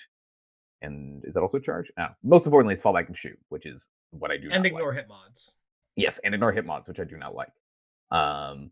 Cold Star Commander. This is the guy with Precision to the Hunter. He's got all these, I don't know, crazy guns, burst cannon, eye outburst, burst, thermoneutronic projector, flamer, shield generator. He's got the punchy gauntlet. He just runs in with full hit and wound rerolls. The thermoneutronic projector is the flamer that's not the flamer, right? This guy's fast and he punches. I'm not that scared of him, but he's spooky. He can get behind my guys and shoot them. 2 squads of 9 Breachers, 10 Kroot, 10 Fire Warriors. Big brick of 5 Crisis with double AFP, a shield generator. I think it's shield generators and target locks on all of them. Yes, and then stims and iridium on the Shastra and 5 shield drones. So this is pretty tanky brick. 2x3 squads of Crisis with Sib, double plasma, 1 counterfire defense system. That's the Overwatch for free. 1 iridium suit, 2 target locks. So 2 of them will be ignoring cover, I believe. And 1 drone each. I think 1 at a gun drone, 1 at a marker drone. 2 squads of 3 stealth suits, 3 squads of just single broadsides with advanced targeting system, rail rifle, smart missile, shield drones, and 2 devil fists with smart missiles. So yeah, what were we playing this mission? Round 4. We were playing. I don't remember. Oh, Bandit Sanctuaries. Yep, Dawn of War. So we both knew we could cut angles on each other, so we both deployed our terrain fairly defensively on player place. We took the L's and pointed them outwards. I don't know who really wanted to go first after seeing everything, since we deployed pretty defensively. But because of just the angles, it was inevitable that someone was going to be able to shoot stuff turn 1. So I think I wanted to go first, just because I wanted to shoot first. But he got to go first, so that's fine. We're fighting over the board because we both have Stranglehold. He also has the Clean Kill, so that's the kill units in Monka. And I have Deadly Performance. And he also picks Assassinate, and I pick R&D. So we know we're running at each other, and this is about to be a pretty bloody game. So he opens. He doesn't do a lot of damage. A broadside just randomly picks up a Void Weaver. I'm like, all right, cool, yeah, can happen. And I come in and answer and kill a Devilfish, kill some Breachers. I think I kill 2 broadsides. And I start hurting a squad of the 3 Crisis. He's got 3 Crisis and Deep Strike at this point. So I'm I hit him, but I don't want to expose my army. I'm still trying to stay back to keep him outside of the light range, outside of the Monka range, that sort of thing. I know he can rocket his stuff forward, and I do put some things on the middle objective to take it from him because of Stranglehold. And then, so basically his turn 2 is he needs to do some work. He needs to crack these 2 boats in his face, and he needs to crack the other boats behind him. So he moves his whole army out. He starts cracking boats. I think he kills 4 of the Star Weavers, which is pretty good, even through my luck rules. But it's like after he kills them, he doesn't really have the firepower left to kill like all the troops inside either. So the big thing that happens is all the characters get out safely, and there's still a decent amount of troops left. And it goes into my turn. And so what I'm looking at here is okay. So this is turn 2. This AFP brick wasn't really a problem when they were super far away, but now that they have full rerolls to wound because I'm within like 2 inches of him, they're gonna start being a problem. So I need to kill Farsight so they can't fall back. So I blitz the Solitarian, flip over his whole army, land behind Farsight. Death Jester goes blast Farsight for like 2 damage because Danny bosses his saves. I'm like, all right, bummer, but Solitaire will finish him off. I think I pick up like pretty much everything midboard. I kill like the squad of 3 Crisis. I kill the last broadside. I start pressuring like the Tau that are on its backfield. And I just send all my melee characters in this turn. So pick up the Kroot in the middle, pick up most of the Crisis. I think my plan was originally just tag the double AFP, but it was just like the only thing there in the middle of the board. And I'm like, I guess I'll just charge them and whatever's left is tagged. I kill all of them except one. Like, all right, cool. With like what is it? The Slapmaster with Clown Baby with some troops. And what is it? The Solitaire runs in with 2 CP, ignores Invuls, and just punches Farsight, kills him. This is also when Danny starts using the exploding Crisis suit stratagem, which is pretty funny because my whole army is around the Crisis. So everything. So for those that don't know, the stratagem is that you pick a suit when it dies, and I think it blows up. It hits everything within 3 of it. And on a 4-up, it's D3 mortals, and on a 6, it's flat 3. So that's pretty bad. It's on a 2-up. It's 2-up. Right? No, it's like a 3-up, and then there's also a +1 to it if you have 12 or more wounds or something. Gotcha. I don't know. Danny was either rolling 4-ups, 6-ups, or 1s basically on this. So he managed to keep not hitting my characters with this, but killing troops. So end of turn 2, I have like all my characters in the middle of the board with like 7 troops lookout stirring them. And he's got the the Cold Star Commander, like a few Fire Warriors, and the Cadre Fireblade. And then he over here has like 3 stealth suits on like some side objective. So and I think like a Devilfish as well, but I killed the Breachers because they got out. So his Cold Star Commander blasts over my guys, pulls a Solitaire, and he just shoots my Shadowseer, censored as hell, and then charges Clown Baby, punches him down. I'm like, all right, that's a bummer. I just lost 2 of my characters. And that's like 6 assassinate points for Danny. And his last Crisis squad of 3 comes down, but they don't manage to do a lot. So the good thing is the Solitaire's safe and Slapmaster's safe. And I also still have like 5 Void Weavers. Danny's just given up on trying to kill them because he's trying to kill everything else, which I think is good. He's killing my mission playing tools. He's killing my things that can do R&D, and he's killing my characters, which is some assassinate. But the Solitaire manages to blitz over. Well, he's already blitzed, but he manages to just launch himself over and clear out the stealth suits.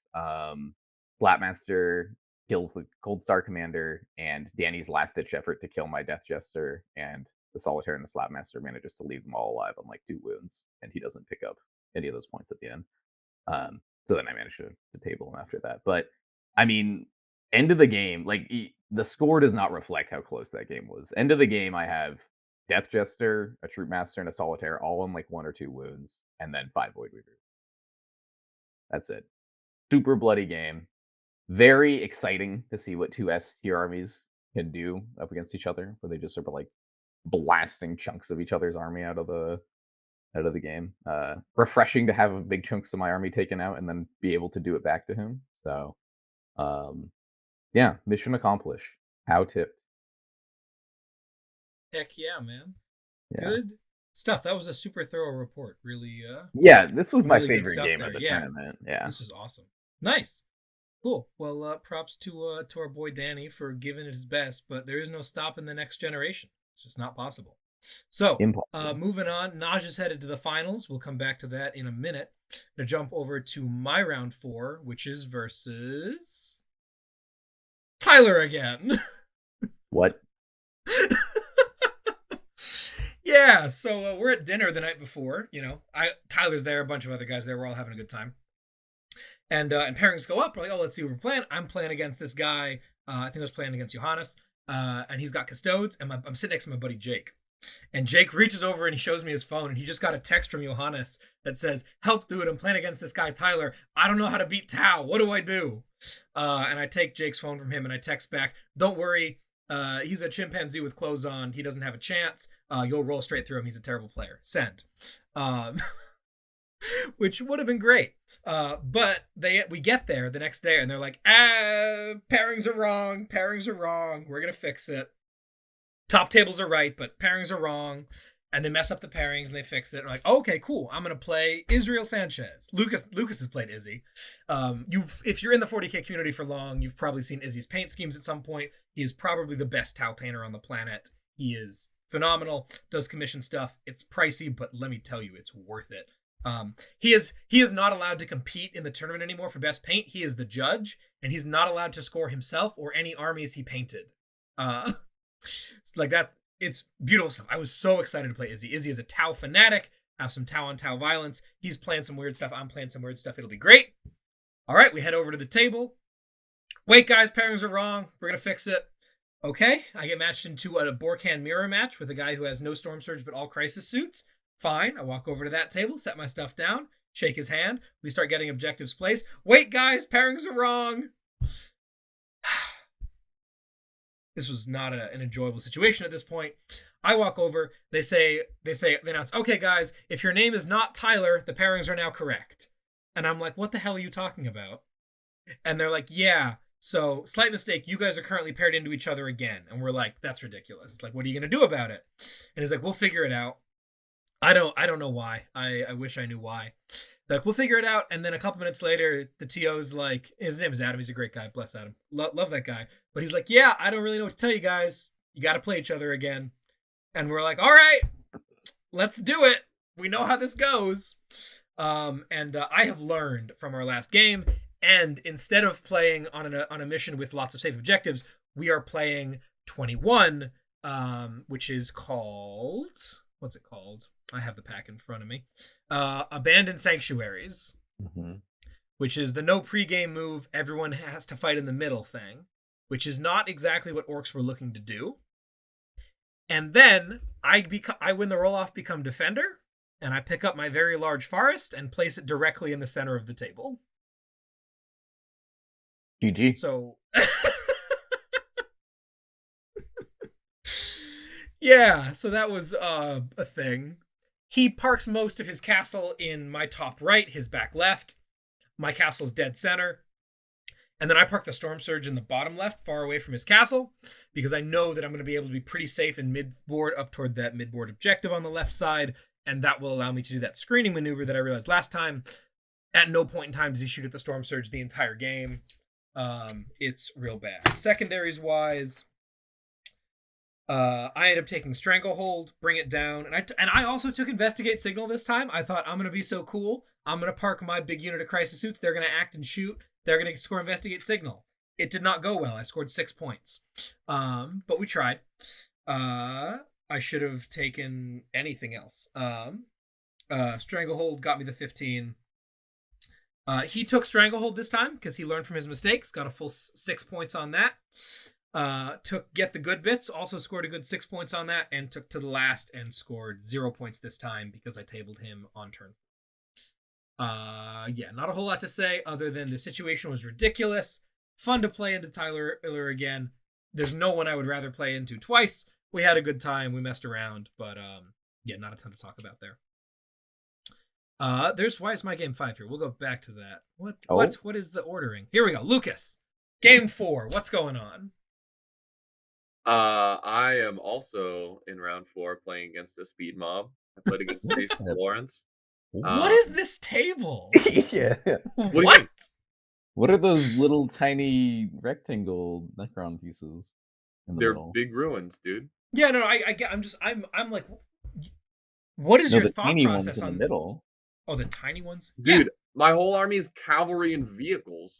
You think I want ruins in my way? Like I said, I'm not like IDC, and that's it. I'm talking to Tyler, Nick. Shut up. I'm like, what is this terrain, dude? Huh?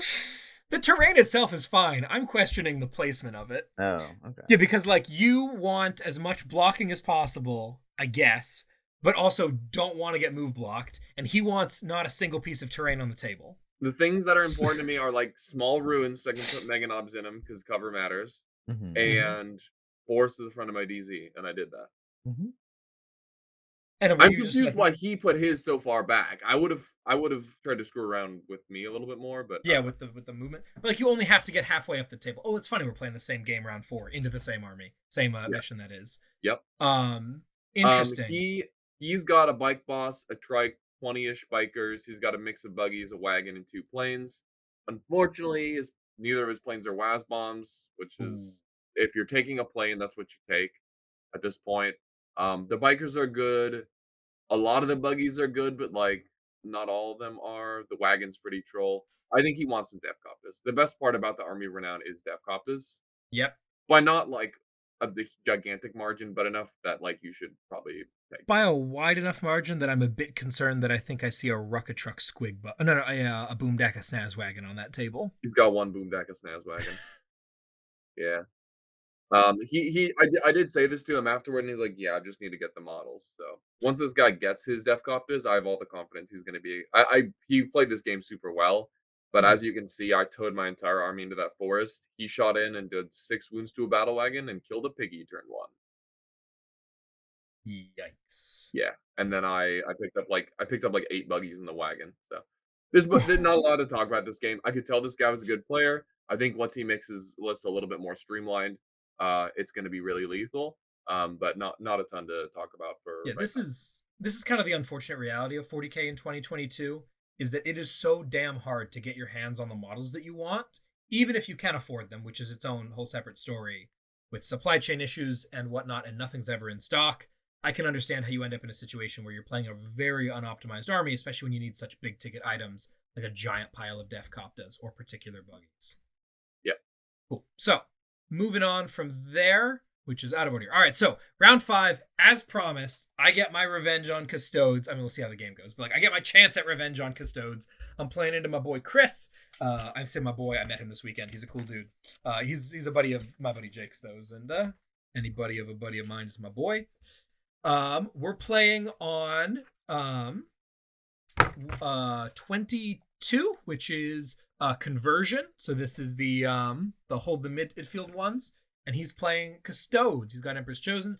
This is, I think, a better list than I played last time. Just like flat out, I just think it's a stronger list. He's got 5 Voidsmen, a biker captain with the stuff, Trajan, 2x3 foot guard, 5 sisters, an Achilles, a Galatus, 3 wardens, and 3x3 bikes.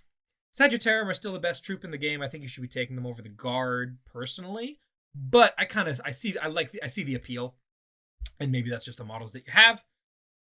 So this list is quite scary. This one though, I learned from my mistakes, and I set up terrain like a baller. So we're playing on, sorry again, I don't have pictures of the games, but we're enjoying this lovely photo of my Storm Surge if you're watching the video.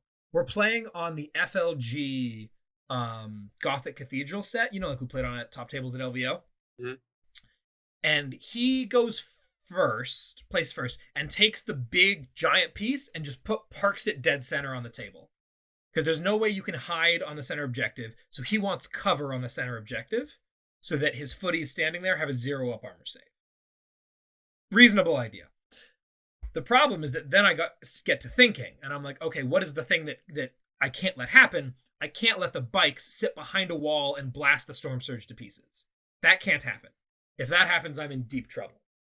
Well, we're playing corners, so I have a pretty deep DZ. My Storm Surge is basically going to be in the corner. Let's think about where he wants to be, measure 24 from there, and make sure that everywhere that there is obscuring 24 from there, you have to be touching the obscuring to be within 24. If that makes sense. Yep. And I measure this out real carefully, and I do it. And this is huge because it means that I can't get shot without shooting back. And man, oh man, does this army shoot back. I definitely still get off on the back foot on the mission though. Secondaries wise, I've got Stranglehold R&D this time because I'm thinking maybe that'll be better than banners. And no prisoners because that's a fantastic take. I'm not taking to the last. Maybe I should have, but I didn't. He's got Stranglehold as well. He did take banners, and he's got no prisoners as well. So like neither of our secondary games are particularly strong here. This game is going to be tight at the end of the day, no matter what happens, unless one of us is getting walloped.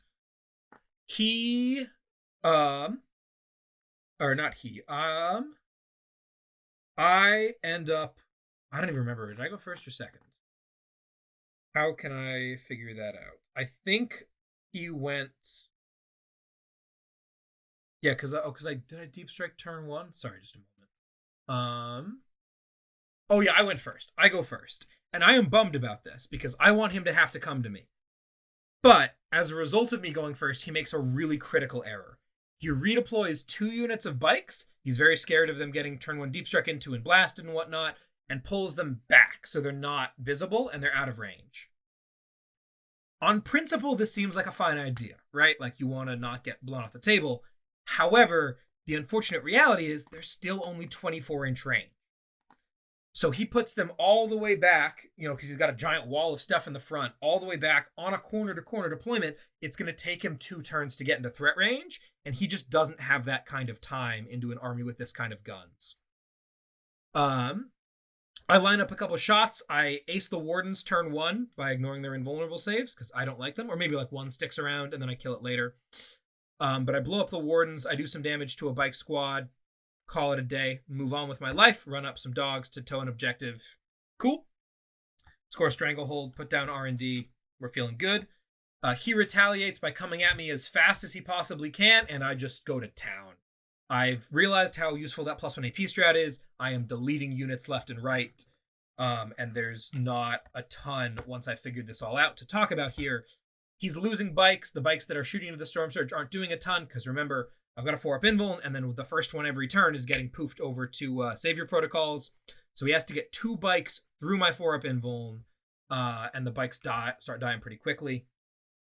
I beat down on him pretty hard, but he's still looking ahead on score, because like primary-wise, turn 1 I get a 4, he gets an 8. Turn 2 I get a 4, he gets an 8. Turn 3 I get a 4, he gets a 12. So I am on the back foot primary-wise here. Turn 4, we both get 4s, right? So the primaries are close.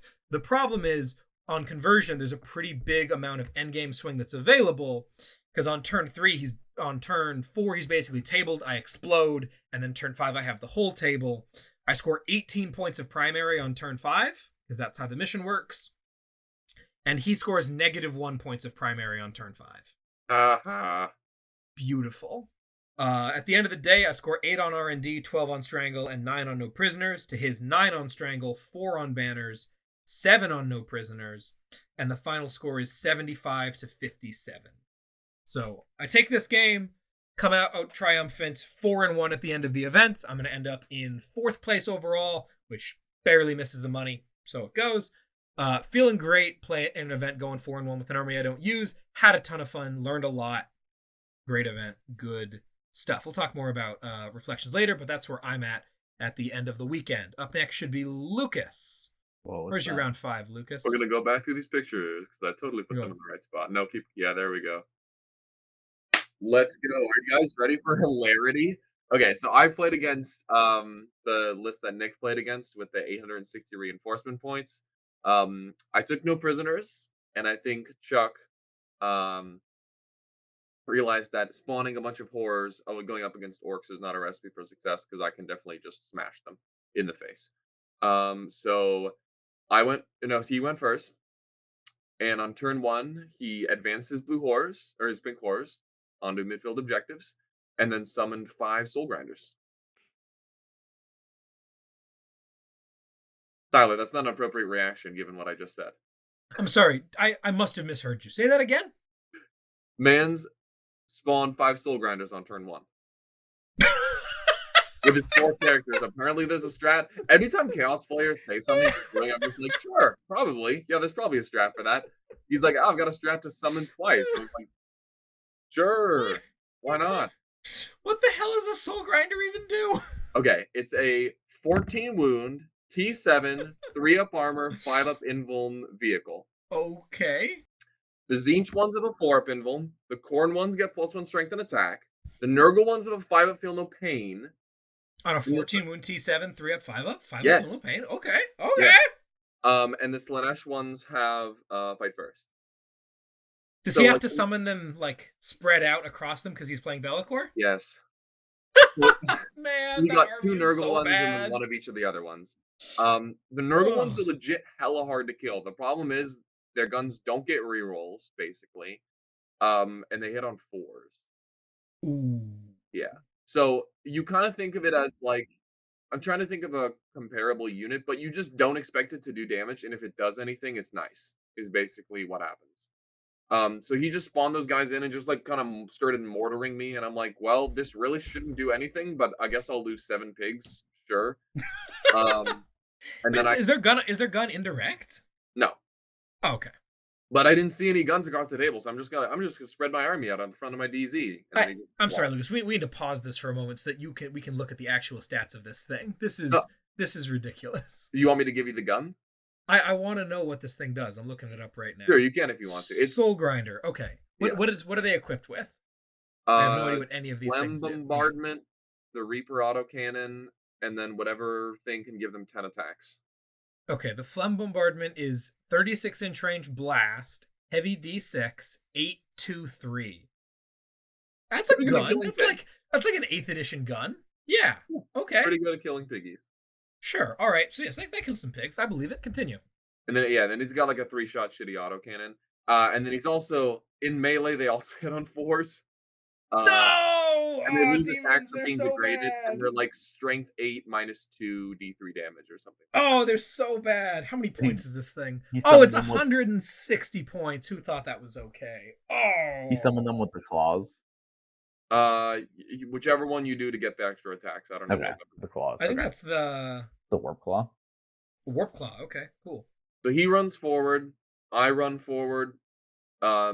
He keeps shooting me, but he's out of pigs to kill, so he doesn't actually kill anything more in my army. I have 10 Beast Nagaboys, killed 28 pink horrors. Sorry, what? Pretty good. How many attacks? 50. Oh!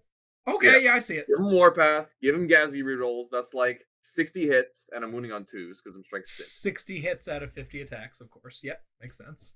Yep, yeah. So they just go in there, and they blend the whole squad. And then from there, it's just Bellicor and his big stompy buddies going like, we're going to come take your objectives. And me just kind of haggardly sitting on it with battle wagons being like, no, you're not. Took Meganobs like multiple turns to kill the Nurgle Grinder. It was just a super haggard, decrepit game. It was so vile, and we had so much fun. Chuck's a pretty cool. Didn't you forget about the gem this game as well? Yeah, I forgot about the gem. We kind of like, we knew that this game was going to be a huge meme, so we didn't really like go over lists in depth. So I didn't even know he had the gem, and it was like just a 1/4 of an inch inside of 12, and he's like, "Aha, I gem you," and I'm like, "I'm not gonna like, you're playing Chaos. I'm not gonna be like, okay, can I model out?" Because I had so much movement to do that. Yeah, so, sure, you can kill Gaskell, fine. Do you, Jeff? No, but it was a fun game. Good fun, just kind of floundering at each other, not doing any damage, and then I won by about 20 or 30 points. Awesome. Yeah. That sounds like the best way to end a tournament. I'm glad he got to summon his Soul Grinders. I think he was excited to summon all of them at least one game. Yeah, those guys are pretty cool. I mean, I did end up killing all of them, but the Zinch one, which was on 6 wounds at the end of the game. So like, I did end up splattering all of them, but it took me 4 turns of being in combat. Yeah, dude. Those things are awesome. Hard to kill for melee armies. So, anyway. Okay, cool. So that brings us to the finals. What do you got, Nick? What do we hear? So I get matched into this guy, Colin Sherman, that some of you might have heard of. But yeah. No idea who that guy is. So he's playing his apparently anti-Harlequins Craft World list. And I mean, he's been tearing it up. Like his closest game so far was into my buddy Max's Vorkan Outlets, which I think he won by like 10 or 15 points. It was a very close game, round 1. I was quite surprised. I was like, okay, like Vorkan could definitely beat Craft World. And then the rest of the games, Colin got like a 97, 197 or something. So like, okay, Colin smashed isn't like 3 games. So I'm ready. I know the Fire Prisms are scary. And let me go through this list. So this list is 2 patrols, 2 Wolfwit patrols. We got Eldrad as the Warlord. So he's got the Fateful Divergence, that's give me CP. He's got Guide, Fortune, Fate Reader, so that's keep an extra Fate dice. Farseer Skyrunner with Doom, Ghostwalk, Will of Asirin, and the Ghost Homes. That means he knows an extra power, and on a 9-up, it can't be denied. 5 Rangers, 10 Dire Avengers, Exarch with 2 catapults, but no Exarch upgrade. I mean, I think the idea behind these is like, why take Stand Firm if you can just make them Obsec with Will? So, Warlock Skyrunner with Empower, Enervate, and Sunstorm. That's the Obsec bike. 5 Shining Spheres with Star Lance Expert Lancers. 5 Warp Spiders. Exarch's got 2 Spinners and the Spider's Bite. That's like the punchy relic, and Surprise Assault. So that's an extra shot when they come out of Deep Strike. 2 squads of 3 Shadow Weavers. So those are like the little, 6-2/1 indirect. Wave Serpent with Twin Shuriken Cannon. And then in the other patrol, we got Baharoth, who we know and love. 5 Rangers, and then 2 squads of 5 Howling Banshees. One has Exarch with Mirror Swords Piercing Strikes, and one has Nerve Shedding Shriek Crone Scream. So the second one just kind of runs in and does a bunch of mortals on the charge, and the first one hits you with a lot of attacks. And then kind of the main thing in the list that I'm scared of, which are the 2 Fire Prisms with Vectored Engines. So Vectored Engines gives them that battle focus. They can move D6 after shooting. So the thing that I'm scared of most in this list, we're playing on Vital, or whatever the new Vital is called, which is a bit spooky because it's a hold 2, hold 3, and it's also sticky objectives, which is annoying because he has that super fast Obsec bike, he has Rangers that can deploy midfield, and he has Baharoth. So this is going to be tough. We both take Stranglehold. I take Deadly Performance and Assassinate because he does have a good amount of characters, and I'm also not trying to like maximize my score here. I'm just trying to go for like, how do I win this game? I win this game by like killing his Fire Prisms and killing his characters, so I might as well get some points on the way out, right? Even if I win this game like by 50 to 42, I'm still winning the tournament. So I'm not trying to maximize here. What is it? He takes the Rangers secondary. It's basically some action secondary that's like, as long as you're 6 away from your DZ, do this action. If you're a Ranger, it completes at the end of your turn. Get 2 points. If you're in your opponent's DZ, get 4. It's like a slightly better R&D for his army. And then his last secondary was what? I'll come back to that if I remember. All right. And I'm sure we'll talk about it a lot more tomorrow. So if you go to I think there's a picture of the board on the next page, if you want to flip to that. So this is pretty interesting. So I knew I was gonna play him, obviously, before lunch. Like we were the only 2 4-0s. And so I basically was kind of like mapping out some like player place terrain. If we were playing like a Dawn of War or Hammer and Anvil or like a corners mission, right? So I was just trying to think of, okay, how do I deploy to like get him to stop cutting angles into my DZ? That was kind of my main idea with this player place. Because the Fire Prisms, they are like 60 inch range. So with Mirror Architect, that's like 54. That's basically the whole board. So I'm basically thinking, okay, so I got it pretty planned out for like corners, for Dawn of War, for Hammer and Anvil. And then we roll up to the table and Jason's like, hey, you're playing Vital Intel. And I'm like, oh yeah, I forgot there's like another deployment type in this mission pack that I completely forgot about. So what I'd make a little mistake of is that L in the middle of the board is like probably 2 inches too far forward. I cut off most of the angles into my DZ, except there's like a very, very, very small angle. And Void Weavers are very hard to hide since they're a measure to hole, and they are basically a big triangle. So I'm able to get 1 squad of Voids perfectly safe from like any angle, and 1 squad of Voids that is either exposed on either side. So I'm basically like forcing a side for him to come out on. But I know this isn't great. I'm like, I know I've messed up the deployment. Obviously, this is just something that like I wish I had more time to practice, had more, thought put into kind of practicing the deployment and the terrain type. But yeah, you learn things. So I know, okay, if he goes first, he's probably picking up a squad of Voids with the Ignore Anvil Fire Prisms, and he wins the roll off to go first, which is a bummer. Because my plan going first was just redeploy those Voids forward and blast 22 and like kill his army. And I'm like, okay, now he's going first, and he's shooting the Void Weavers. There was a moment where I debated putting them in strategic reserves because I'm like, okay, if they're dead anyways, why not put them in strat reserves so they can come in and do some shooting at some point? But the thing I was worried about is maybe he like rushes me and can screen him out. That seemed less likely. What I was more worried about, I think, was there were some other boats he could have shot, and there was some kind of solace in knowing that his Fire Prisms were going to have to shoot the Void. Like knowing that they weren't going to kill a Star Weaver. So like knowing that this is the unit he's trying to kill this turn, right? And I can plan my turn around that. So the fire prisms come out. He rolls really poorly on his fate dice, and I'm like, oh man, he only got like one auto hit. He might not kill the void weavers, and then he still kills the void weavers. So that was a bit of a bummer.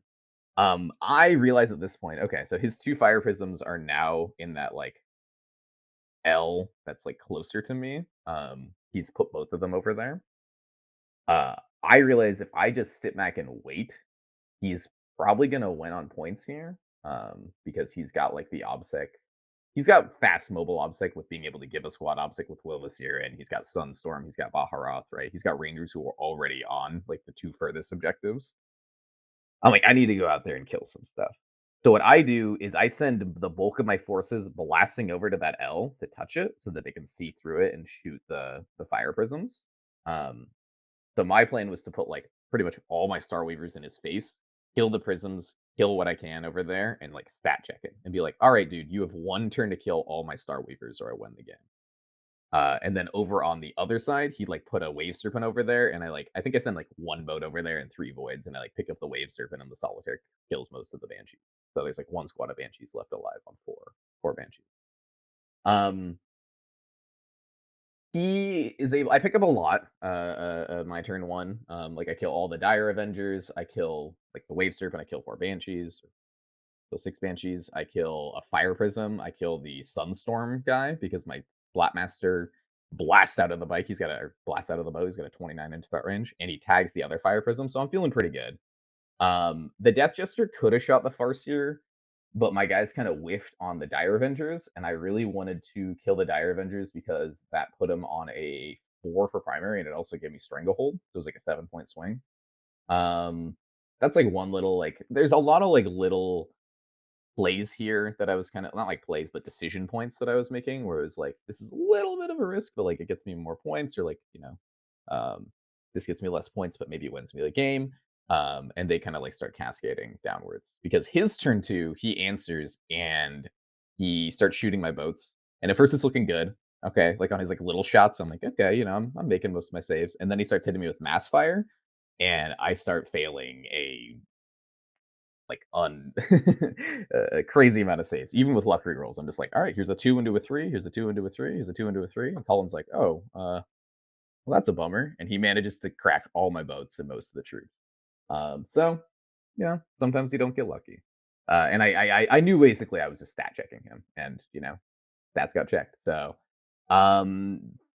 at this point, I'm still in the game, but I'm having to like make some riskier plays to stay in the game. So like I have one thing where like he falls back from my troop master, and the troop master consolidates into the like a farseer, and I'm basically like, hey dude, try to smite this guy to death, or else he'll like kill you for free. And he manages to smite him to death. So that's a bummer. But it does soak up the smites from the boats. But then, like I said, in the shooting phase, he still manages to kill them, which crazy. I was not expecting that level of firepower from like what I guess the 2/3 or like half of a Eldar list that was left. So yeah, from that point on, I'm sitting on his objective and stopping him from hitting the button and denying a lot of his points. Like I think his stranglehold is like 3-0-0 and then like 3-3. So I deny stranglehold for a while. His primary is like 4-4-4. It's like 4 for a while. But I keep making these plays that are basically trying to get me back in the game. Like this mission, like what you were saying, I think when you were doing like that first game into the Custodes guy, you were like, oh, if this one drone died and I took this objective, that's like an 11-point swing. There were a lot of these plays where I'm making it. I'm like, okay, this gets me strangle, this denies him 4 next turn, this also gets me assassinate. Okay, that's like a 10-point swing, and then it fails. And I'm like, bummer. And that happened like multiple times throughout this game. So not unhappy with the choices I made. There's like some minor things here and there that I think I could have done better. But I think at the end of the day, I was happy that I stat checked him rather than sit back and played his slow, grindy game where I very much lose every time. Yeah, this craft rolls are good. The fire prisms are definitely really good into the voids. Just like all the little tricks and stuff in the list are good too. Like the stuff is deceptively tanky because everything is a 5-up invul. And you can also like buff a thing to hell by throwing Guide, Fortune, Doom, or throwing Will of Asuran on something to give it obsex. Pretty cute. Yeah, very much winnable for either of us, and it ended up being, I think, 68-59. It was a 9-point game, and it came right down to the final turn. There was a turn where I basically needed to kill a 1-wound Shining Spear and then kill Baharroth, um, and that would have gotten me Deadly Performance, Stranglehold, Assassinate, and denied him quite a few primary points, and that would have won me the game. So it came down right to this last Embrace roll at the end, and I used the Embrace stratagem, and they couldn't do Mortals on the charge, so I lost the game there. But it was kind of cool, like right down to my last action that I took turn 4, I was still in the game. Sounds like a fantastic game. Awesome. Whew. Yeah, so we're that's the event, and so we all finish up 4-1 at the end of the weekend. I think that's about what I was looking for. I think that's well and above what Lukas was hoping for, and Nick ends up coming just short of taking down the event. Very impressed by that. You guys have any last reflections on the event before we look toward the future? Just that I'm super glad I was able to meet such an iconic legend by the name of Danny McDevitt, who is offering the glorious coaching services with the tagline, "Just don't be bad." And yeah, he's going to provide for you your next loss. Don't even worry about it. The prices are just great. Just an absolute lad, Danny is, and he's just bringing a loss right to you. So don't worry about it. If you feel like you're bad at the game, you're going to get worse. Just buy Danny's tutoring or coaching services. He did coach me right before I played Colin, so I can, Very nice. Yeah. And you did indeed lose. So I did indeed does what lose. It says on the tin. Yeah, it does what it says on the card. This podcast is in fact brought to you by Daniel McDevitt's coaching services. If you sign up and use discount code Mirror Architect, Danny's favorite ability to interact with his Farsight Enclave's marker lights, you'll receive 55% off your first 6 months on the coaching service. It's a fantastic deal. Just head over to what is it? Is it dickpills.com that he operates out of? I think that's it. No. Yeah, that's it. So check it out and you use that discount code Mirror Architect for 55% off coaching with Danny McDevitt. You also put some just cool looking minis in here, Lukas. I'm kind of confused. No, okay. So I played against this was a backdrop for us to talk about the balance changes because Gotcha. Okay, cool. So we're done with this event. We're all feeling great. And then we wake up Thursday morning and Christmas came early this year, boys. Only like a week early. It should have come a month early, but that's fine. It's here. Nothing else matters. The game is fixed. There are no broken codexes.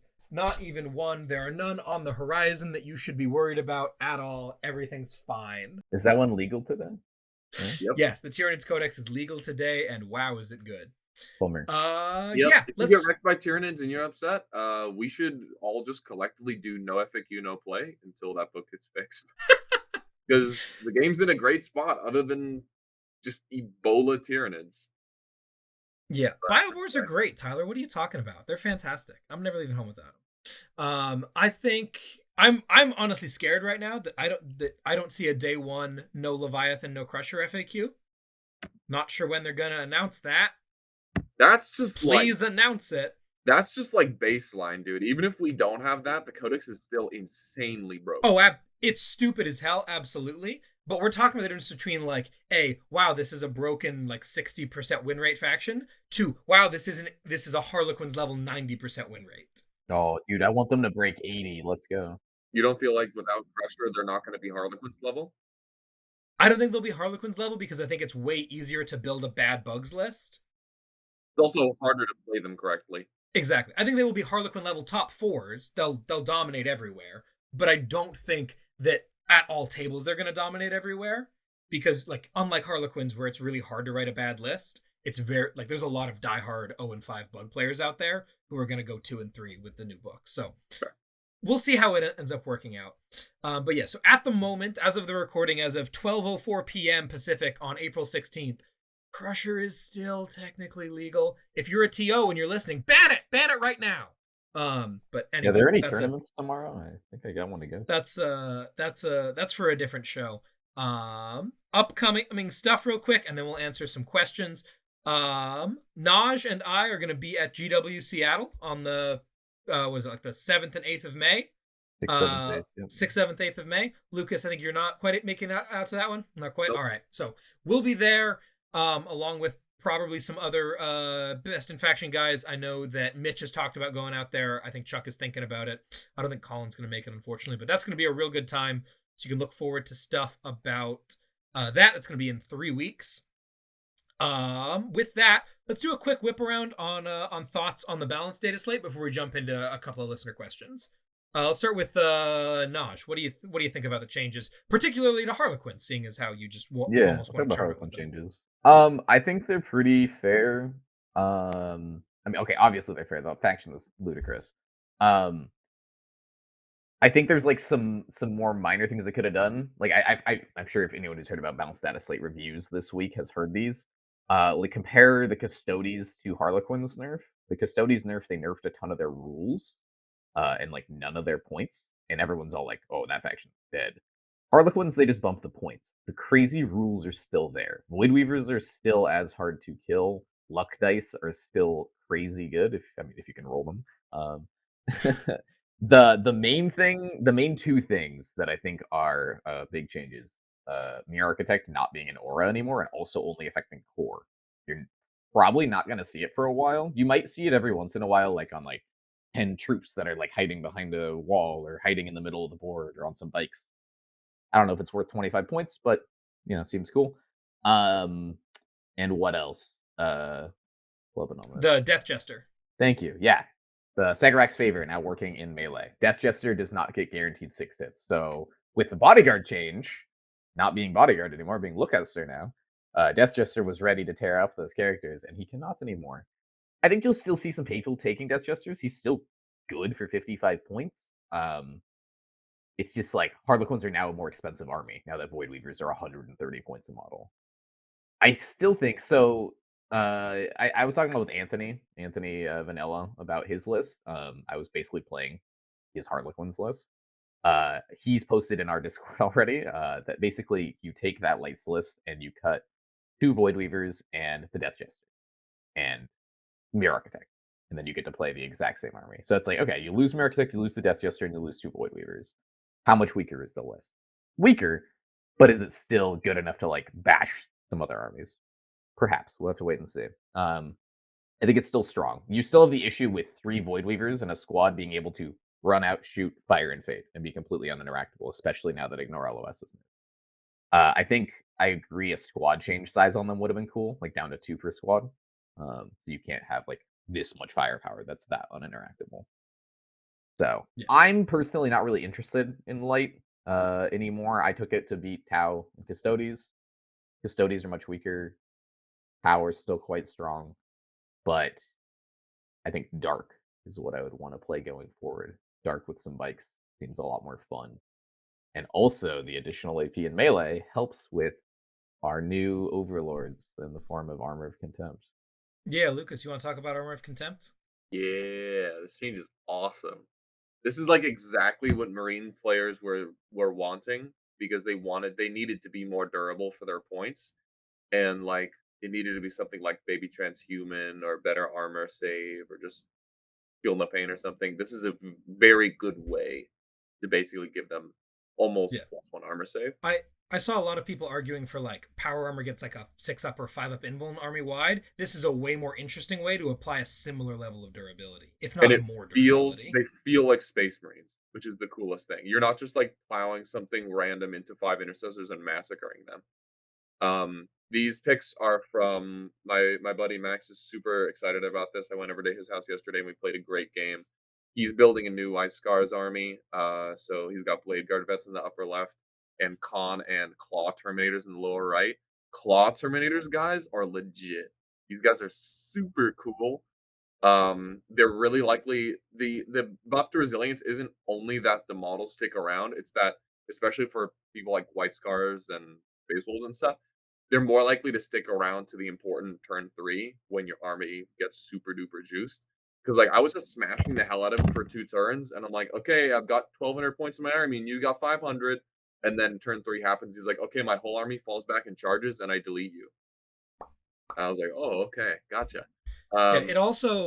It's also freeing up a lot of slots now that storm shields aren't absolutely mandatory on everybody, having twice as many weapons is very nice. Yeah, Vanguard veterans without storm shields are still incredible. You just take more claws, and you have one guy in there with a shield to try to like tank random dark lances and stuff.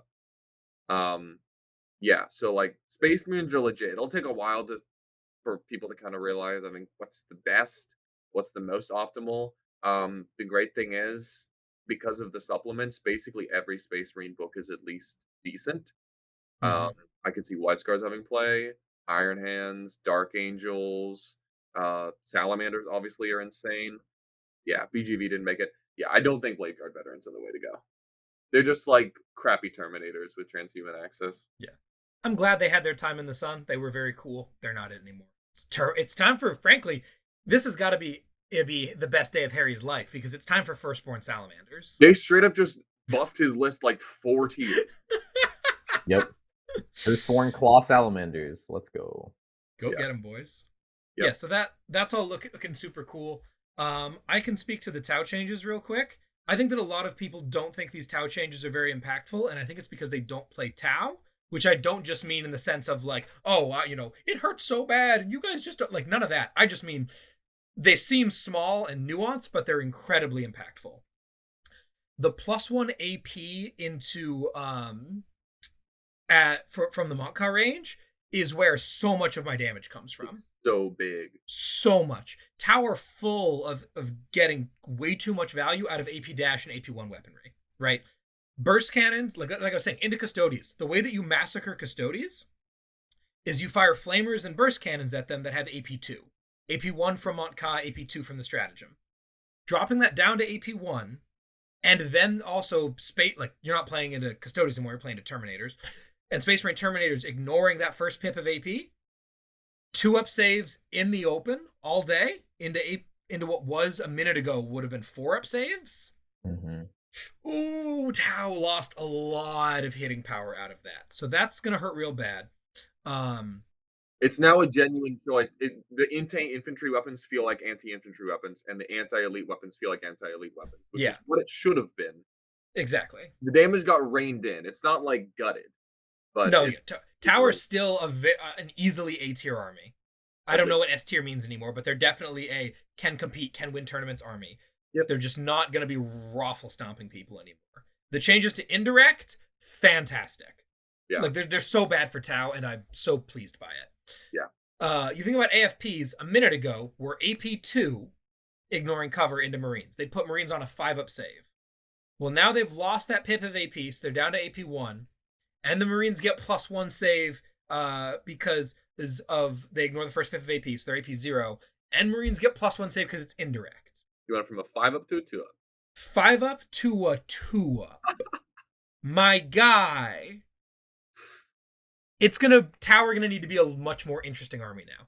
I agree with Spear of Life here in the chat. Plasma suits are definitely the move, but I gotta say, you know what plasma suits are terrible into? Tyranids, yeah. Tyranids, baby. Because let me tell you, a whole bunch of I have 1 shot at strength 8 doesn't do a whole lot into -1 strength, toughness 8 monsters with 4-up invulns. Or 27 transhuman warriors. Yeah. Though it'll do a little better into them, but yeah, so we'll see. Tower in a cool spot. The meta is in flux right now. Tyranids are on top, but everything else is wildly in flux. Yeah, there's a lot to discover right now, which is why the game is so exciting. Tyler, go to the next slide. Look at these chads, dude. You just want to show off Max's models? They look sick. If you're listening to us on and you're not seeing the visual, Max has taken some Reavers here and he's given them Dark Fury jetpacks and lightning claws from the Horus Heresy. One of those looks like Dark Fury. I think the arms on the guy on the right might be something else. The other one is just like a Heresy claw. They might be Chaos Terminators. Maybe they're Heresy? That would make sense. I think they're Heresy. Whatever the case, they've got these arcane-looking, super mean, way more violent than the standard ones, Lightning Claws, and the awesome Dark Fury packs, and the Reaver. It's awesome. Cool stuff. Anyway, so that's sort of what's going on there. Let's do some listener questions real quick. We're at 2 hours 10. I'd like to get out of here in the next, 10 minutes. Questions. What are some ways in which you save money as young 20-year-olds pursuing this hobby? This hobby is incredibly expensive. And here we are still playing it as mildly broke individuals. Some of us less broke than others as of the last couple weeks, though. Congratulations to Lukas on getting a big boy job. What do you guys think? Build a community. That's the best way to just play the game, because you feel the most involved, and you know you're rooting for your buddies, and you're hanging out after the tournament. You're not just going back to the hotel. Um, but it also helps in giving you access to different armies, letting you borrow different units. Like in my orc army right now, I would have not have been able to play this army if I didn't have Steve to loan me his piggies and Chuck to loan me his Makari and that kind of thing. Like I straight up cobbled together that army from about 4 different people for the tournament, and it just went great. So building a community where everyone feels comfortable and obviously I would feel fine loaning my models to other people. So just building community where people are cool with sharing models is that's I would say. That's such a big thing. Being able to get models and bits and whatever from anyone just for a weekend, super fantastic. It also means that you're able to pick stuff up from other people in unexpected ways. Our boy Ryan Lynn was able to sell me a Maliceptor this last weekend. You cannot buy a Maliceptor right now. You cannot. Yep. You'd have to be Jesus. I'd be very impressed. He got the hookup. I have 2 Maliceptors. Now I'm ready for GW. And the same thing obviously goes for hotels and gas and whatnot. Being able to split that as many ways as possible is going to help a lot. Yep. You want to talk a little bit about food at tournaments, Lukas? Because I hesitate to say this, but you're really good at not spending money on food at tournaments. Let's give some like toned down advice and not recommend that people starve to death like you seem to like to. Yeah. I've made a habit of not eating a lot at tournaments, which is or just eating like a can of cold beans, which is absolutely idiotic. Don't do that. But eat things that are going to make your body happy. Like it won't make you happy doing it, but just not eating crap is going to make you happy, you know, later on day one, where you're not just needing to go to the bathroom all the time and that kind of stuff. And from a financial perspective, usually this means packing a lunch can be a really good idea. Yeah, no, packing a lunch is great. It also means there's not like the mental hurdle of where do I have to go to lunch? How far is it going to be? Am I going to be back in time for round 2? You can just like finish your game, pop open your lunchbox, and go to town. Yeah, stop in at a Safeway and grab a pre-made chicken Caesar salad. Spend $7 on lunch. Have a good food. Be ready for your next game instead of spending $15 on a bunch of crap. That'll save you some cash. Naj, you got some other tips for saving money at events as youngsters? Yeah, or like the hobby. I mean, like, yeah, like borrowing is super good. Like I borrowed the 6 Void Weavers this weekend. I think to like being patient with models, like accepting that you won't always have the next hot thing sometimes. And like hunting for deals. Like if you're not satisfied with the army you play, or if you're like someone who likes to experiment, like hunt for deals. People are always like getting out of armies. Like this Harlequin army I bought for like $200 or something. Like normally retail like 1,000, which, like I said last week, I would not have gone out of my way to buy a Harlequins army to like go smash a tournament with it. But I just bought one a few weeks before they became OP, and they became OP, and I'm like, oh, I guess I'll give them a try. So, yeah, hunt around for deals too. Buy stuff, buy low, sell high. Buy stuff when it's cheap, not when it's good. If someone you see a Facebook post saying, "Hey, I've got a giant army in me that I want to get rid of," or someone tells you that, you got a couple $100 for me? Say yes.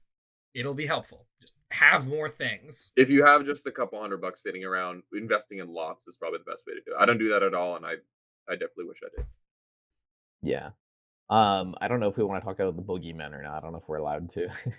Yeah, sure, for sure. I mean, if you and your roommate or buddies are serious about practicing, 3D print the best armies in the game.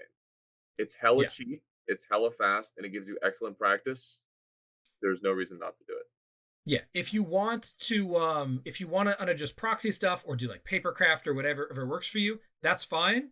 But people aren't going to accept a lot of that stuff at events. So if you're not going to into super major GW events and you're just trying to get good reps in with good armies, especially if you're trying to get those reps in while you're accumulating the models, printing is a fantastic way to get that stuff on the table and playing practice games as quick as possible. And in some cases, that means it's some smaller GTs and whatnot where it's accepted. Yeah. Nick devastated Custodes as hard as he did twice this weekend because I had played it into him 3 times. right? Yeah. I had a Sean to Nick Hendricks because he had never played against Orks, and I had played against Harlequins 3 times, right? And every single one of those, except for the call-in Harlequin game, every single one of those games had the majority 3D printed models, or a significant part, right? It just helps in getting the reps in against the good stuff. You can't have all the actual models immediately on release. Yeah. Also, with like supply chain issues these days, you might have like 3 of a model that you want 4 of, and it's like I'm not going to shell out $200 for that 4th one. So go find a buddy that can print it for $5 if your tournament allows it. Doesn't work at GW though. Those help out. Make your own decisions around this stuff. Make sure you contact your TOs if you want to bring 3D printed models to events. Yep. But these are just that's kind of the state of the world right now. If there's not a lot of other options. All right. Next question. We already talked about Armor of Contempt. I know Lucas is very excited about the new meta as a result of that. Here we go. Yeah, I'll revisit that. Yeah. Okay. We'll do the second. Billy asks, Tyler and Lucas, how are you planning on catching up to Nick in ITC points, especially with Tyler playing in the clearly more competitive Bay Area scene? He's joking here as Billy is a member of the Bay Area scene. What's your plan, Lucas? You got to score some points. Nick's 187 in the world right now with 520 points. Lucas is 1011th with 268. My gosh. That's fine. I don't care. I have no plans to. The thing is, I enjoy playing competitively, but I'm not a points chaser. I'm not looking at the ITC. I look at the ITC like once after LVO, and that's it. I don't really care about that stuff. I'm gonna go to a tournament. I'm gonna do the best that I can, and if that means I win best in faction Orks, that's awesome. And if it doesn't, then I'm totally cool with that. Also, Nick was just playing Harlequins, so he's borderline cheating. Well, two of those scores are from Necrons, my guy. That's fair. Okay, cool. Yeah, so Nick also has an event more than either of us do. I don't think my event this weekend has been submitted yet, so there's an extra GT worth of events. And then I've got a bit of a schedule coming up because I got GW Seattle, GW San Diego, Bay Area Open, and Best in Tabletop Open if that's happening, which Colin says it is. I haven't heard any updates on it, but if it's happening, I'll be there. So I think that there's 4 majors right there, and then SoCal and LVO. So I'm planning to go to 6 majors / super majors, Best in Tabletop being the smallest of them. I'll go to Slaneshmas. I'm going to a couple of big events this year is kind of the moral of the story. So I'm not concerned at all right now about Nick pulling ahead, and Nick doesn't have this. I'm holding the Tyranids Codex. Yeah, you're about to just straight up be top 10 in the ITC. So that's the plan. We'll see how stuff goes at GW. But I'm playing the best army in the game at one of the best tournaments in the world, and I happen to know a thing or two about the army. So should be a ton of fun. I'm looking forward to it. But yeah, for the moment, I think, not... oh, no, because Vanessa's proper... Oh, and Innis. Yeah, the Fight Club guys are way ahead of us. We got to catch him. Innis is 13th in the world right now, dude. Yeah, he is. That dude has been lighting it up. Mm-hmm. He was like 21-1 at GT Plus events. Yeah. Man. All right. Isn't he also still making Crusher lists with the new book? Yeah. He's also making non-crusher lists. We'll see what happens. That's kind of anyway. Let's go. Yeah. So we'll see what's up. And then third question here. This is kind of a fun one. What is one evaluation metric or criteria that you consistently see the broader 40K community getting wrong when evaluating a new rule set? As I would know about from evaluating a new rule set right over. Ease of play. How easy it is to pilot. Right? If you're playing an army that's super hard to pilot and you're new to it, your odds are you're probably not going to do very well. Whereas if you're playing something that's pretty straightforward, just kind of plug and play, shoot your opponent, steal a few objectives, win the game, you're going to probably be good to go. So that would be my vote. What about you guys? Yeah. I think you got a lot to say on this. I got something small. So I'll go first real quick. I think the amount of stuff you can have in a list. Like whenever I see people talk about the new OP thing, they're all like, "Oh my god, here's these 50 things this book can do. This is crazy." And then you actually look at a list that's built. It's like it can do like 3 of those. Still scary, but I'm like, wait, how is this doing all this? And then I look at a list and I'm like, okay, it's not doing all that. Like, calm down. Like you only have to deal with like 3 or 4 of them. So I'd say that's something I see a lot. I would say that those are both really good things to pick up on. I would throw into the mix something about like buff stacking. Like people get very excited about, oh, check out this wicked combo. If I spend 14 CP and have 3 characters in place, I can do infinite damage. And that's like very exciting, but A, that's not how you win games, and B, that's not practical, right? Especially as we're getting more and more places where stratagems are layering up. I think that the CP economy is like fundamentally changing in the game right now.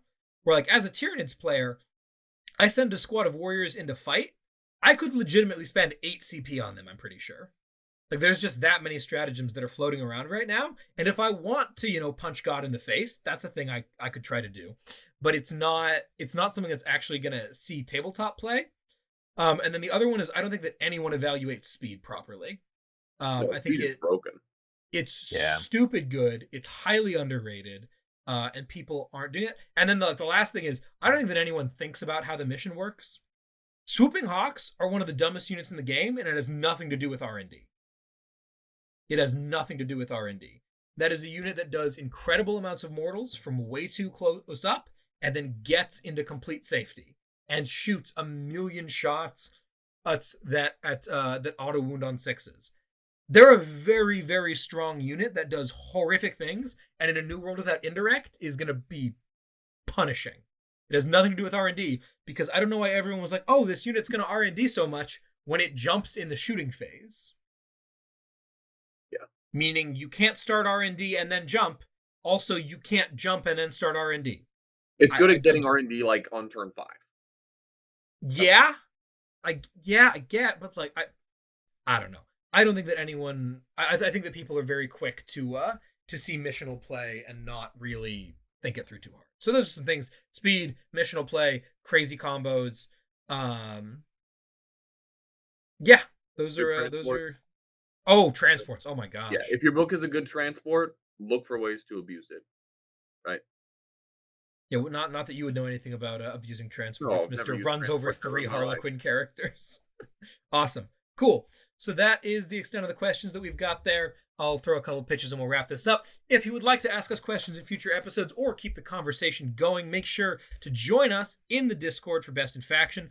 Joining the Discord involves supporting us on Patreon for the low cost of only $10 dues a month.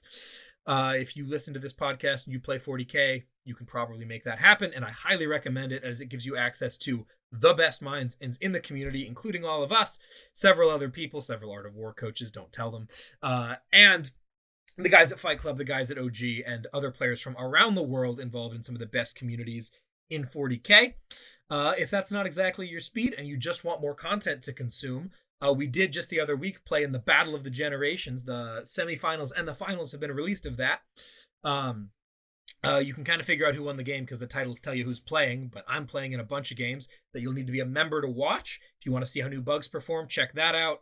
Or how new Necrons play into Harlequins. That's behind that's in the members only area as well. Look for a membership there. These are separate things, the Patreon and the membership, but we highly recommend both of them as they're a great time. With all that being said and done, thank you so much for joining us. I've been Tyler. I've been Nick. And I'm still Lucas. And we'll see you next week for something. I don't know. We don't have a tournament to cover. We'll probably talk about balance stuff and new where let's start going forward. New armies and where we're going forward. Yeah, ways to counter Marines. Something else silly. Yeah, let's beat up or how to join maybe maybe we'll have Harry come on and tell us how good Marines are next week. Yep. Cool. All right. Thanks for listening. Later. Bye.